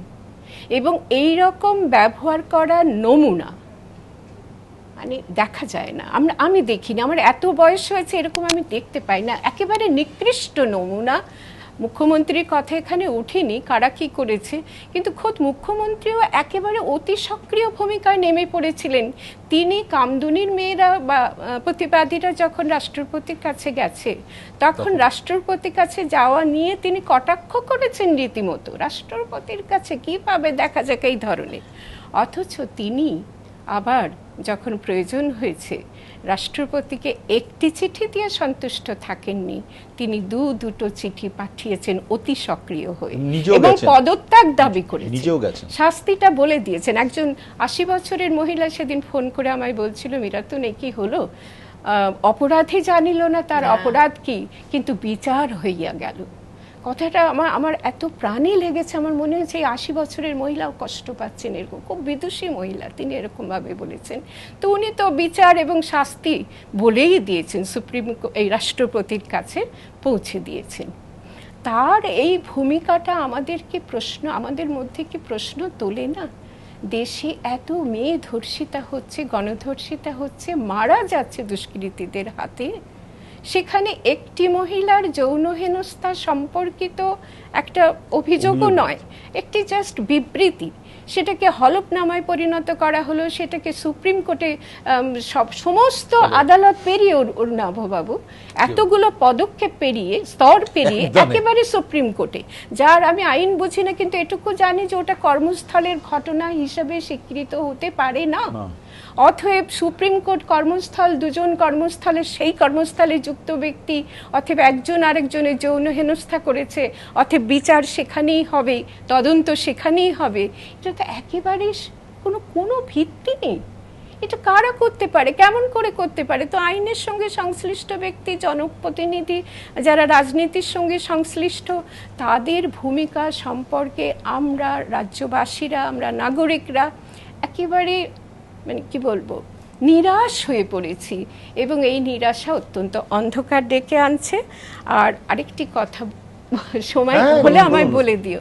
আর যে কথাটি হচ্ছে সেটা হচ্ছে ওই ভদ্র মহিলার একটি অপ্রিয় অভিজ্ঞতা, সেটাকে তো অভিযোগ হিসাবে উপস্থাপন করা হলো, আর সেই অভিযোগটাই এক্ষেত্রে অশোকবাবুর বিরুদ্ধে মূল অভিযোগ। আর সেই মূল অভিযোগটাকে প্রতিষ্ঠিত করার জন্যে আরও কিছু অভিযোগ আনা হলো, আমি বলবো সেগুলো অ্যাসিস্ট্যান্ট বা সহায়ক অভিযোগ, ওটা প্রতিষ্ঠা করার জন্য প্রয়োজনীয় অভিযোগ। এখন হচ্ছে হ্যারাসমেন্ট, সেক্সুয়াল হ্যারাসমেন্ট না, সেক্সুয়ালটা বাদ দিয়ে সেটা মূল। আচ্ছা যাই হোক, সেক্সুয়ালটা বাদ দিয়েছে, আচ্ছা বেশ। তো এখন সহায়ক অভিযোগগুলো শুনতে শুনতেও আমার একটা কথা, এটা অম্বিকেশ একটু বলেছে, আমি আর একটুখানি ব্যাখ্যা করে বলতে চাই। সেটা হলো মূল অভিযোগটি বলা হচ্ছে অভিযোগ, সেই অভিযোগের ঘটনাটি ঘটেছিল প্রায় 1 বছর আগে। কেমন, সেটা আইনের জগতে মোটেও উপেক্ষণীয় ব্যাপার নয়। আর সহায়ক অভিযোগ, সেই অভিযোগ হলো পাকিস্তানে তিনি গিয়েছিলেন বিনা অনুমতিতে, রাজ্যপাল বা রাষ্ট্রপতি বা সরকারের প্রধানদের, আর তিনি অনুপস্থিত থেকে বেতন নিয়েছেন। এই বেতন কথাটা এখানে খুব আপত্তিজনক। আমি নিজেও কমিশনে ছিলাম। আসলে এগুলো সম্মান দক্ষিণা। এই সম্মান দক্ষিণা নেওয়ার ব্যাপারে কোনো বাধ্যবাধকতা থাকে না। এসব নিয়ম তো আছেই। এখন যে প্রশ্নটা উঠছে সেটাও কিন্তু ঘটেছিল জুন মাসে, 2013 জুন মাসে। তাহলে এই যে দীর্ঘকাল বাদে, সে একটা সময় আরব দেশে হয়েছিল নাকি যে তোমার বাবার বাবা আমার বাবার বাবাকে মেরেছিল, অতএব তোমাকে আমি হত্যা করব, সেই রকমই যেন একটা কোনো নিয়মটা যেন এই ধরনের, তুমি এতকাল বাদে হোক আর যাই হোক না কেন, এতকাল বাদে আমি সেগুলো তুলবো এবং তোমাকে শাস্তি দেবো। স্রেফ ব্যবহার করা হচ্ছে, স্রেফ ব্যবহার করা হয়েছে। আমি এই মেয়েটির প্রতি এক অর্থে সহানুভূতিশীল। সে বেচারা হয়তো, বেচারা বলবো না, সে মহিলা হয়তো এতটা চাননি। শেষ পর্যন্ত তিনি বাধ্য হয়েছেন, এদের হাতে অস্ত্র বা উপায় তুলে ধরেছেন। এই তুলে দেওয়ার ব্যাপারটা অত্যন্ত নিন্দনীয়। শেষ কথা, আমার নাগরিক হিসাবে আমি ব্যক্তিগতভাবে আমি যেটা লক্ষ্য করছি এবং আমরা উপকৃত হয়েছি, সেটা হলো কিছু রাজনৈতিক ব্যক্তিত্ব, কিছু আইন জগতের ব্যক্তিত্ব, তারা নিজেদের আত্মসম্মান, আত্মমর্যাদা বোধ তাদের আচরণে কথা প্রকাশ করেননি, করতে পারেননি, ব্যর্থ হয়েছেন, একেবারেই ব্যর্থ হয়েছেন। কিন্তু সংশ্লিষ্ট যারা এই ঘটনার সঙ্গে সংশ্লিষ্ট তাদের কথা বলছি। কিন্তু অশোক গাঙ্গুলি, তাকে আমি এখনো সাক্ষাৎ দেখিনি, তার সঙ্গে আমার কোনো ব্যক্তিগত পরিচয় নেই। আমি দেখতে পাচ্ছি এই মুহূর্তে যখন আমাদের দেশের শুধু সরকারের সঙ্গে সংশ্লিষ্ট লোকজন নয়, আমরা সাধারণ মানুষরাও দেখেছি আমাদের আত্মসংযম নেই, আমাদের বাক সংযম নেই, আমাদের আত্মমর্যাদা বোধ নেই, আত্মসম্মান বোধ আমরা হারাচ্ছি। সেই রকম একটি সময়ে অশোকবাবুর আত্মসংযম দেখে আমি শিক্ষা লাভ করেছি, আমার ধারণা রাজ্যের মানুষও। এবং বাক সংযম 2 মাস ধরে উনি ভাবছেন, শেষ পর্যন্ত যেটা উনি করলেন, উনি যখন দেননি, পদত্যাগ করেননি দাবি অনুযায়ী, আমার তখন মনে হচ্ছে একদম ঠিক করছেন, কারণ তাহলে তো অপরাধী বনে যাবে। আবার যখন 2 মাস পরে উনি পদত্যাগ করার সিদ্ধান্ত নিলেন এবং দিলেনও, রাজ্যপাল বারণ করেছেন বলেই তিনি বেশ 24 ঘন্টায় তিনি চুপ করে রইলেন। অত বড় মাপের মানুষ, কিন্তু তার কতখানি নৈতিকতার বোধ।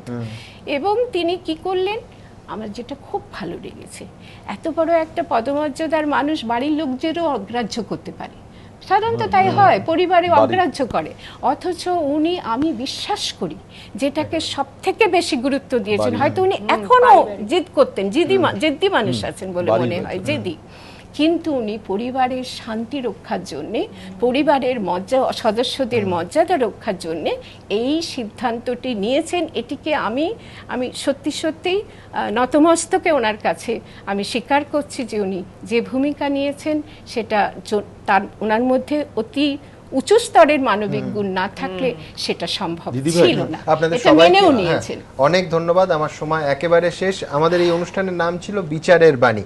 আমরা একেবারে সরাসরি প্রশ্ন তুলেছিলাম যে বিচার ছাড়া অভিযুক্তকে শাস্তি দান, যেভাবে যে পরিস্থিতি সৃষ্টি করে তাকে সরতে হলো, এটা কি সভ্য সমাজের রীতি হতে পারে? আমাদের নজর থাকবে যে অশোক উত্তর রাজ্য মানবাধিকার কমিশন সুবিচার যে ট্র্যাডিশন শুরু হয়েছিল, সেইভাবে সাধারণ মানুষের পাশে, নিপীড়িত মানুষের পাশে, নিম্নমধ্যবিত্ত মানুষের পাশে দাঁড়াতে পারছে কিনা, সেদিকে আমাদের নজর থাকবে। আর আপনাদের নজর থাকুক এবিকে।